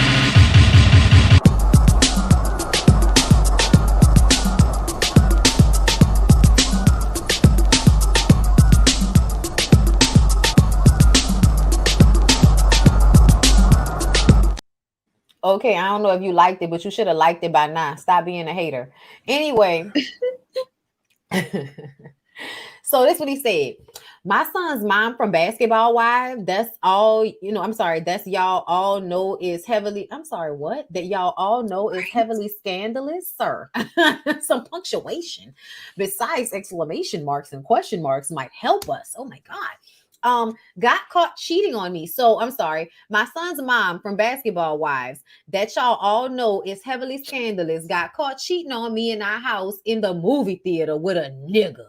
Yo, 43 with 3 baby daddies, been with me for 3 1/5 year. I don't know what the fuck 1/5 years is. I was I don't know what that was. I don't know what that means. I think he meant half, but I feel like he wanted to put 0.5, but he was so mad, his fingers was just moving way too fast. He was like half or 0.5. Nigga, 1/2 5. Sorry. Okay. You ain't think it was time to give up being a hoe yet? Not you slut shaming this lady. Like, I think it's crazy to slut shame women after you done had your head in their coochie, but whatever. Talk about it. That 43-year-old coochie. Okay. Right? Probably eating ass and everything, sir. Like, you was eating this 43-year-old ass, and guess what? Another nigga gonna eat it too because a bitch ain't that old. Stop fronting on me with your stupid ass. Anyway, I'm 8 years younger than you. Why were you with? Anyway, I'm 8 years younger than you, and you can't settle down, but I can. Sir, it's giving you was trying to use that lady because she had money and access is what it's giving, and she felt that you was dehydrating her and sucking her all her fucking energy, and she decided to scoop off on your ass. I really do think he was doing that to her because I think it was kind of obvious on Basketball Wives that she was extremely like exhausted from their relationship. Yeah, and he kept playing with her. He was like playing with her with the engagement rings and shit. So I think he was playing and he fucked around and found out. But anyway, he said, lied to me, told me she was 33. Tuh. Child, y'all niggas is real sassy when y'all throw tuh out. Yeah. Y'all real sassy. Yeah, I'm sorry. All bitch ass niggas use tuh when they trying to go off on somebody. Okay. Right. Shaking my fucking head. 9 years ago, which I could have dealt with had I not been lied to. Also, nothing I found out about her I knew before we was together. Like a year in, where it was too deep already. Crazy thing is, she had YK Osiris in the same movie theater she just had this nigga in. Swearing to God, you ain't do nothing with him. And YK said he fucked, and he's 20 years younger than her. What the fuck? He swore on everybody, then still fucking. Future on the low. I'm sorry, the way he wrote that was confusing. Then still fucking Future You on the struggling low. at all the same parts I struggled at when I read this. That's the funny part. For sure. Absolutely. It shows we can all read, but he can't write. Had the nerve to bring back a Chanel to the house is ballistic. Then gave it to your sister. You sick. I'm sorry, she's sick because she started fucking around with another nigga and he bought her a bag and she brought it home. She's sick for that. I think you're jumping off the porch a tad bit, sir. I don't think it's that deep at all. But anyway, you're sick. Then Cam Newton. Oh my God, is Jazzy okay over there? I hope she's getting the ass break from, Cam Newton if he's over there fucking with this one. But I can't believe nothing Rockstar saying. Anyway, then Cam Newton claiming YBN Almighty stole 30K from you, but you gave it to him and told me to put the homies on him, calling people to get the nigga touched, and you gave it to him. I don't know what you want us to do about that. If she gave him the money, then what you was rallying niggas for? Sound like you wanted to rally the niggas regardless, because you was like, you ain't gonna play with my old lady on some stupid shit, right? Whatever. Nigga, you mad sassy for the all them ends. Like he got blocked and was like, let me go to social media. It do feel like that. He says you got your own baby daddy's teammate, Anthony Davis, sending you dick pics and showing me. What you mean is showing you? She must have felt like you wanted to see that shit, nigga. You telling on yourself. Who does that? Then congratulating him on his engagement. And baby, you're fucked up in the head. Then fucking Ray J and Jackie Long, they're best friends. First of all, that was in the past. And everybody that fucked Jackie Long probably fucked Ray J. Okay? Yeah, like, for real. Stop it. Jackie Long looked like he fucked some girls from One More Chance too. Because ain't he a producer? Yeah, he a producer on that show. Absolutely. Like Jackie Long out there trying to get it how he lived. That nigga used to be in the background on the Steve Harvey show. Hilarious. Okay. Anyway, first of all, for him to act like he ain't never fucked no friends before, like, please. I took all the fuck shit that came with you. Oh, so what you a victim because you took the fuck shit that came with her? You also took her money, you raggedy ass nigga. Anyway, he said mainly because it was quarantine and the world was ending. But I loved you through all of it. Boy, bye. Found out your real history in Vegas and how you really got the money for Angel Brinks fashion. And he put the green emoji. Oh, what you mean? She was sucking dick like you for money? Anyway, man, the tea so hot on you and I still loved you through all of it. Nobody would have ever knew. You ain't love that girl because you're trying to slut shame her on a fucking public platform like a bitch. You don't love her. Stop playing. Until you betrayed me. Your fucking son's father. What? Your fucking son's. Your fucking son's father. Your fucking son's father. Wow. Okay, that steps up for all the kids. I'm at every basketball game for Az and taking care of Samani when she's sick, buying all kinds of stuff, and you backstab me. Bought you a G63 for your birthday, paid your mortgage, gave you bread, bought you so many shoes, watches, purses, all for what? For you to cheat on me? I'm heartbroken because I was pure with my intentions, man. This is fucking terrible. I wish nothing good for you ever. Even though she still got your kid. Okay, you don't get to fuck over good people and go free. You don't? You don't? He giving himself too much credit. He giving himself way too much credit, but I want to tell y'all niggas something because y'all really do feel like that. And I want y'all to understand. Absolutely. Yes, you can get fucked over and she will go free. That's the problem we having with y'all is that y'all really feel like a woman shouldn't be able to fuck over you and then go free. Yes, she should. This is not slavery. What is wrong with you? Your feelings can be hurt all day. She can be a hoe ass bitch all day, but she can still go free. Okay, that's how it works. That's why they be wanting to ensue violence because they can't deal with the hurt. Can't deal with the fact that you can't control the girl. So he said that 3 kids, 3 baby daddies still can't get it right. It's clearly not us. I hope one day you take some accountability. Boy, fuck you. Because I just don't believe he was ever being faithful to that girl. And I think he was always using her. So his language is very bothersome to me. Due to recent findings, I need a DNA test. I have to question everything at this point. Pray for me. Imagine having to test the thing you love the most in the world because the mother is a cheater. At 43, who cheats this old? How many times you gonna bring up her age like you ain't know her age when you fucked her?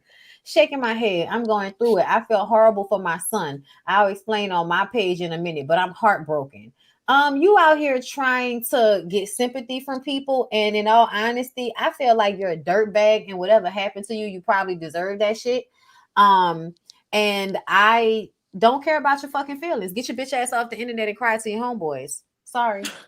Oh God, this nigga is a op. Period. The way that you sat up there and collected all that information on her just so you could go and spray her kind of makes me think you knew some of this stuff about her before you got with her. Indeed. And don't think for a second that I don't think that you only tried to get with Angel, and I hate that she even let you in because you deem her to be one that is exotic. Okay, and you thought that it was going to elevate your status and make you look good being with her, and then she was quick to let your ass know, which I kind of hope she did do some of the cheating that she did do to let your ass know that you're really not that much of that nigga for her to just be over here staying down, okay, and making you look good out here to the other people because you got this quote unquote foreign woman on your arm.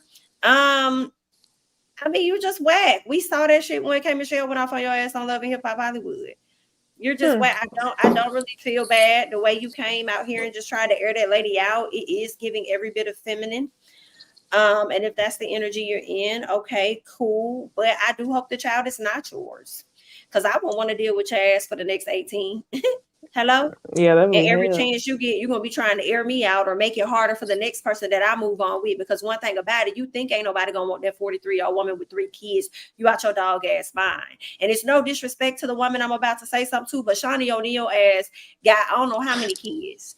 And it never stopped her from getting in new relationships after Shaq or getting married. So that's y'all problem. Y'all be having stuff fucked up thinking that these men, and it's, you know, I don't, this is not a shot at any community, but a lot of men are preferring women that already have kids to make sure that they are, you know. So don't sit up there and try and play that lady like ain't nobody gonna want her, because they are. She probably already got somebody else right now. She a Fallon ass to move the fuck on with folk. Hello? Yeah, they wild there. With the quickness. So cut if it out. think these men won't wife these women with kids, you are sadly mistaken. I did a whole review on Claudine. That lady had 8 fucking kids, and that man still was trying to marry that lady. Still trying to get that lady.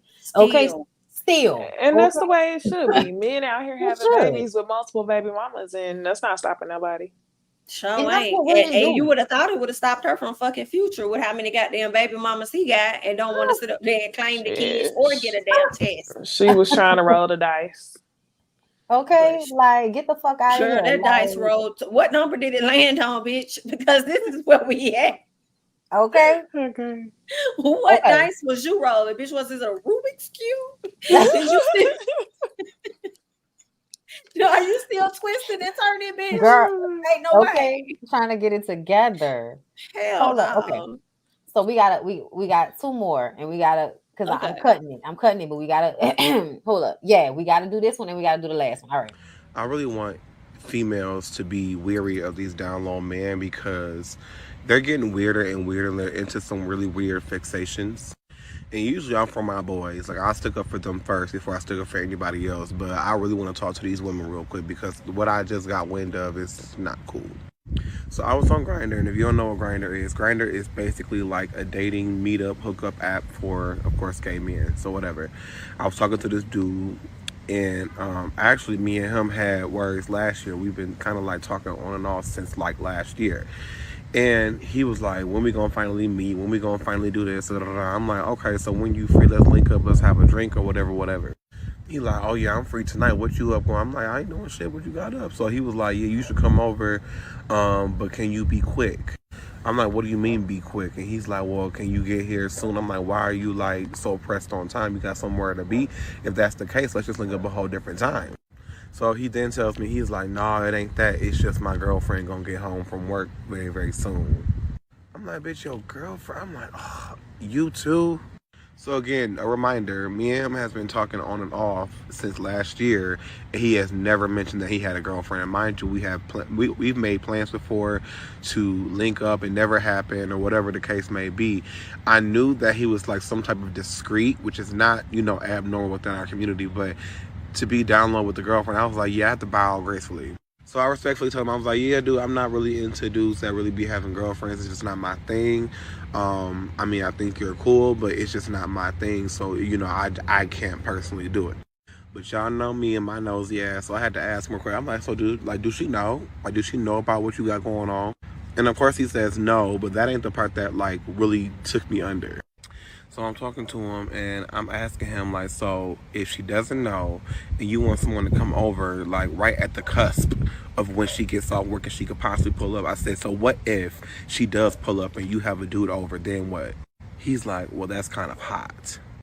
I'm like, bitch, what? Like, what? So I'm like, explain to me what fixation you get out of your girlfriend possibly catching you.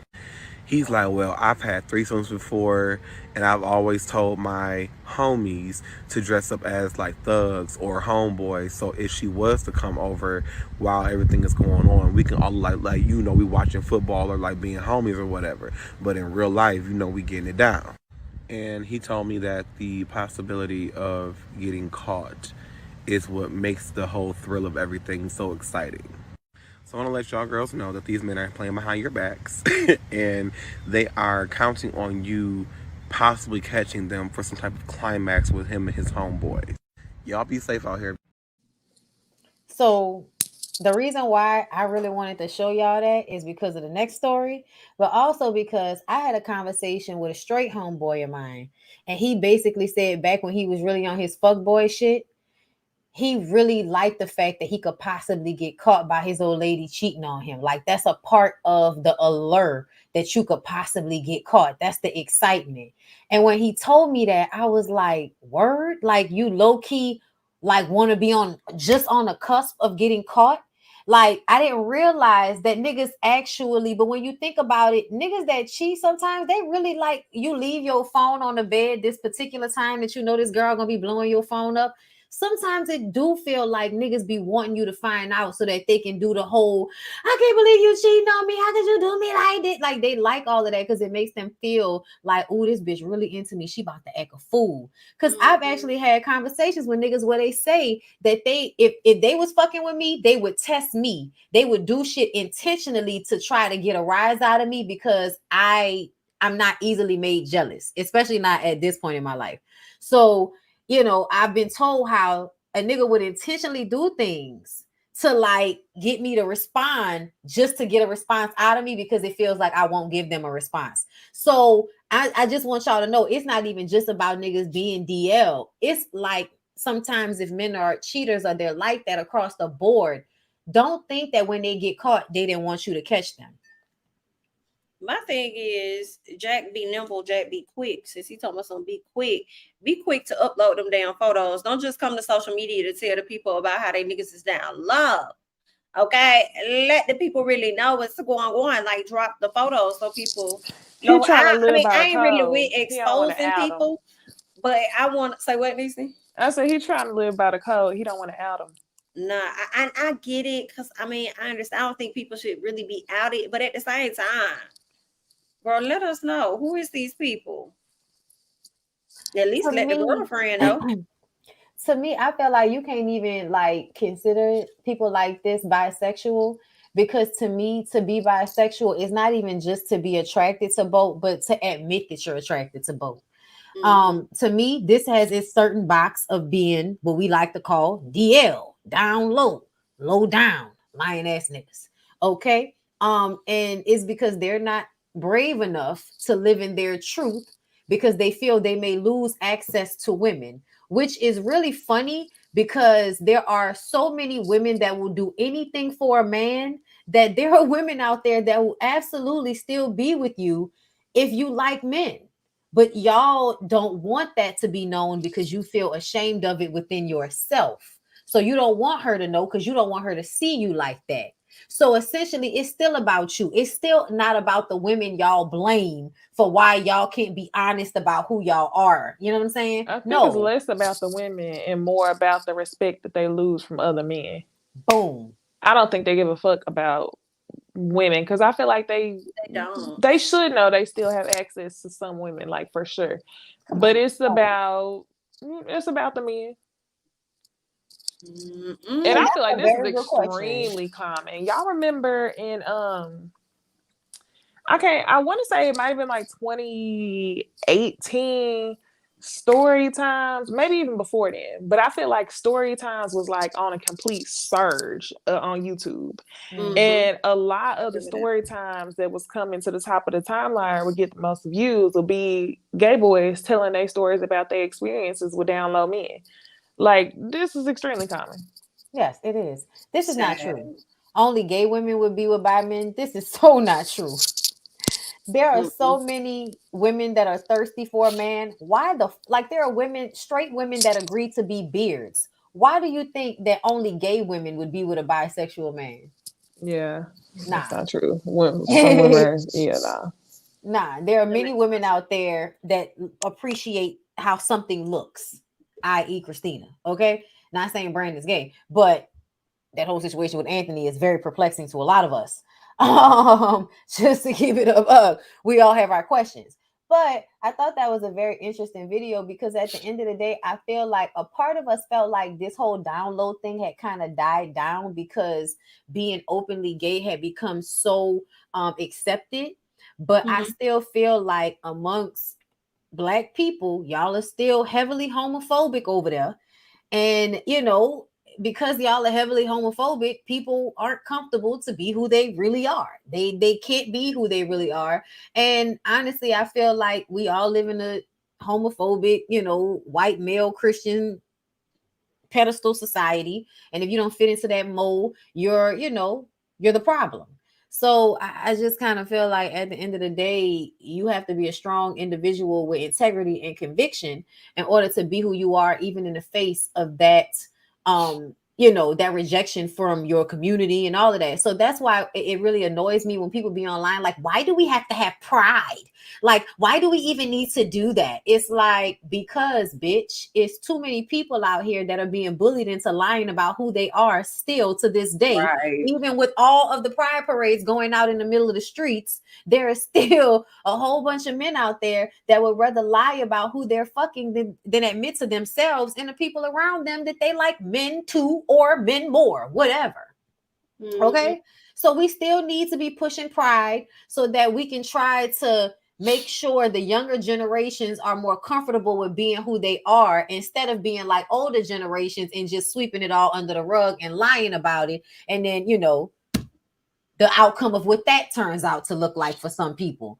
Okay? Because I'm not going to be, ignorant and act like it's only, men having sex with other men that bring women, STDs. We know that's not true. Men that have sex with a whole bunch of women, men, period, just bring bitches STDs. Okay? But speaking of men that are honest about their kink, our last topic, the old guy 4. Y'all, 4 has been all over the internets lately in cages. You know what I'm saying? Being walked like a dog by white women out in the street. And I remember feeling like, nigga, you're not supposed to be getting walked out in the middle of the street like that. What's wrong with you? Like, save that shit for your dungeon, like everybody else do. You know what I'm saying? Whatever room in your house that all of the latex is available in. Okay. But either way, y'all, 4 got on Beyonce's internet to further open us up to his lifestyle and what he does in the bedroom and his first experience with a trans woman. I'm gonna keep it a buck. I find the honesty in the openness attractive. I hate to say it like that, but I probably would be one of those people that if he was not such a bitch ass nigga and he was honest and wore protection, like, of course I was married and shit, but it wouldn't bother me because I still feel like he good looking and he be honest about it. I would rather you be honest than be a lying ass nigga. And I feel like a lot of y'all pretend like y'all don't be into shit and y'all be lying. But yeah, let me play the video. And I'm not saying I would fuck for y'all. I'm just saying the demeanor was not as unattractive as I would have thought. Is what I really. Okay. Things you have said no to though. Besides that, that's but it? like, what is some? That's it. Shit. I mean, I don't know. I think that's the only thing I really That's said the no only to. thing. For What the most about part. trans women? So I had an experience with one. It was a threesome. Mm-hmm. You know what I'm saying? It was with a girl I was dealing with, and she was married, and she got up with me for her fetishes. Oh my god! You know what I'm saying? And you know, she was into like the pegging and all that type of stuff, right? Did her husband know? No, hell no. Of course not, girl. No, I was just like the side. He said she got with me to fulfill her. Yeah, because she couldn't do none of that at home. None of that You know at what I'm home, saying? so he was her escape. Yeah, but the thing was, like I said, like we got a one day she wanted to have a threesome, right? She didn't say with who, anything like that. We went to the hotel, you know what I mean? She hit the lights real low.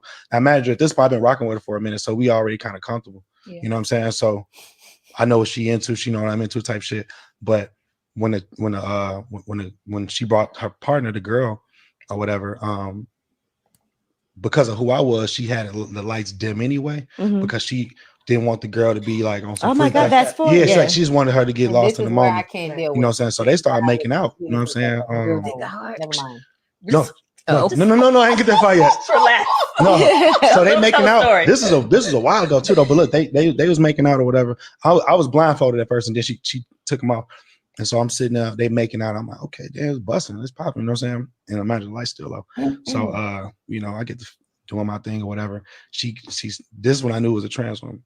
So the girl I was with, she had a little strap on stuff, and then next thing you know, I'm watching her get penetrated by the other woman. By the trans with no strap. So it was a trans that didn't have the surgery. Yeah, exactly. Okay. Yeah. She was fucking it. Like she was sucking my dick, she was getting fucked. So at that point, I'm like, oh wow. So after we got done everything, I told her like, man, I wish you would have told me. Like, you know, I need a little heads up. Yeah, but it just so it's more comfortable, like just so we know what we're getting into. But I wasn't mad at her, you know what I'm saying? Because she was just being herself. You know what I mean? But like I said, like from that moment, it just made me a little more open-minded. Like I started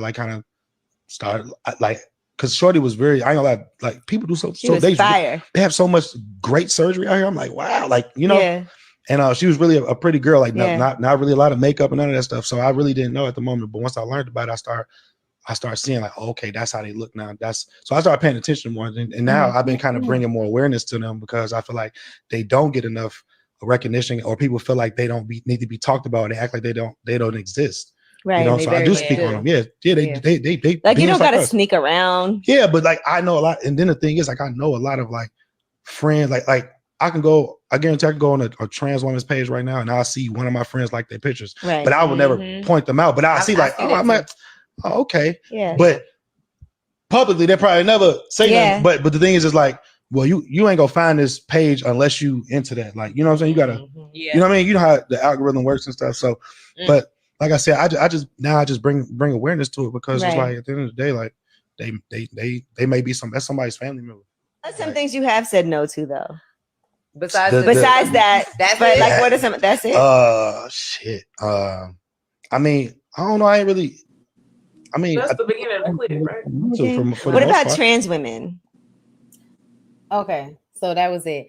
So yeah, like for me, I just respect the honesty because I feel like it is so hard for a Black man to be that honest about what he's into. And I just know a lot of Black men that keep shit like that. And it may not be the same thing, but you know, whatever their kink is, they'll keep it locked inside of themselves, and it causes a lot of turmoil. So when they're finally, you know, in a space where they can do whatever it is that they're into freely without judgment, it does free them and really makes them a safer person to be around because they don't feel like they always have something to be protecting and hiding from everybody, which is why there's a level of like respect and, you know, something I like about the confidence of being able to just let your shit be what it is. But That's nasty as fuck, son, for you to drink your own sperm. Like, I just can't. I don't even want to drink my nigga sperm. And you out here like drinking your own sperm, son. That's nasty as fuck. But I also don't like, they got people in the comments talking about that's unnatural and all of that. I kind of feel like whatever people consent to in their bedroom, I ain't really got no issue with that. Like, grown people consenting to whatever the fuck they want to do, whether that's eating a bitch out on a period, like Trina told y'all to do back in the day, or you know what I'm saying? Like, I've heard of that before, is what I'm saying. Like, that's not the first time I've ever heard that. Like, we were talking about earlier today about how almost every nigga I know is an old towel, put a towel down ass nigga. Like, so, it's kind of like, I just know a lot of niggas that do not care about your period blood. They will still fuck you. So yeah, everybody got their things. But yeah, I feel like y'all be wanting people to be more upset at 4, and I just kind of feel like I'm not really that bothered by it. I mean, I don't want to kiss you or anything, but do your thing. Yeah, I don't see why you would be upset with him. He is sharing a lot. Maybe this is a part of his self-therapy. He's being really honest. But I just want to know, like, if the experience exactly happened like that. He mentioned the lights being dim like 50,000 times. So I don't know. But ultimately, I guess the outcome is the same, which is that he's open to trans women. So good for him. That's how I feel. Whatever floats your boat, go and do that. Go and do that. Okay, so what did y'all think about like his cast members like talking shit about him? Because honestly, I thought when Van was saying it, it was funny but clout chasey, like you just want some attention because he's trending right now. And Nikki, his ex-girlfriend, kind of threw some subliminal shade that came off the same way, and I was like, bitch, when did you get a nose job? Like, why did you do that? I couldn't even recognize her. Who was it? Nikki, remember the girl who fucked with 50 Cent after she fucked with him? She was like, we all have that one ex that we like to act like we ain't never fuck with. And I was just kind of like, bitch, like, he not that ex for you. Like, it don't matter what he over there doing. You still are probably using your time with him on Black Ink Crew to your advantage. So cut the cap out. Didn't she have a baby by him? No, but that's what I was about to say. Did. Oh. Now her embarrassment, I understand, respect, and feel bad about. Because it's not her fault that people are gonna look at her crazy and she's gonna have to deal with what he does. And but I said, hey, at the end of the day, that's your decision whether you want to carry the shame and guilt or whatever that nigga's doing, because you don't have to carry that around with you. You could simply say, that's that nigga shit. They ain't got nothing to do with me. And he's the one that's going to have the conversation with our baby when our baby is old enough to have this conversation. Up until then, I'm going to just take care of my kid and drop him off, at the allotted time and co-parent and going about my way. But I don't think she should allow other people to make his bullshit hers. See, that's the thing. Like, he shouldn't. At no point in time should a parent ever have to sit down with a kid and talk about their sexual preferences other than you discussing it on podcasts. And now the shit is like attainable by the child. I just wouldn't want to have that conversation. So in terms of that, I do feel not for the baby mama, but for the child. I hope the child doesn't feel like there's a need to have a conversation. Right. Or to feel ashamed when they start going to school and they start hearing about it and people throwing it in their face and stuff. I think it would definitely affect the kid more than the mom. The mama definitely gonna be like, that ain't got shit to do with me. Yeah. That's what he doing. I ain't doing no press conferences. He out here doing all of that. She just she did a live and she basically expressed how she just living her fucking life, and then bam, my baby daddy in a fucking cage on the internet. And I was like, yeah, I could see how that might fuck up your Monday, if everybody keeps sending you that shit, and that's kind of second, third, first hand embarrassment. You know what I'm saying? Like seeing this nigga in the cage. I'm like, well, at least that nigga can get out his cage because plenty of people got baby daddies in cages that can't get out. They're gonna be in there for a few years. Okay, at least he So- out here, girl. Make sure he co-parenting. As long as he doing what we supposed to do by that kid, it don't even matter. I personally feel like when it comes to talking to his kid when they get older, I'm in a kink. And when you in a kink, maybe we'll talk about it. But until then, I'm into my kink, and you know, you do whatever the fuck you like to do sexually. Because I feel like once we become adults, unless you was like harming somebody, don't you really kind of just be like, child, whatever they was into, I don't want to talk about that shit. That's on them. Like, Yeah, for sure. I don't want to talk about that shit. But you know, I know how I got here. Fuck, like we just ain't gotta. Right, we don't need to know nothing. Yeah, it ain't gotta be a moment. And I feel like people think that when things like this happen, it's gotta be a moment, and it really don't. It don't need to. But you know, I feel like if it's making him money and that money helping take care of their kid and shit, like it's kind of low key. Like she really don't have that much room to say anything because it's like he paying these bills, bitch. So I'm just gonna go over here and live my soft life and just quietly be embarrassed. But anything else, y'all? All right. Well, with that being said, we had a nice long show for y'all. We don't normally go this hard, this long. I didn't even expect it to be this long. I thought it was going to be quicker, but it wasn't. And honestly, I had a great time. I don't regret it. I hope you listen. I hope you guys will come back for the next one. The next one will be on Jami ThatsMe's YouTube channel. So make sure y'all subscribe to her channel, like the video, share it. Hope y'all enjoyed. And you know, we'll post some cut up, you know, pieces of this shit for y'all. Okay. Peace out.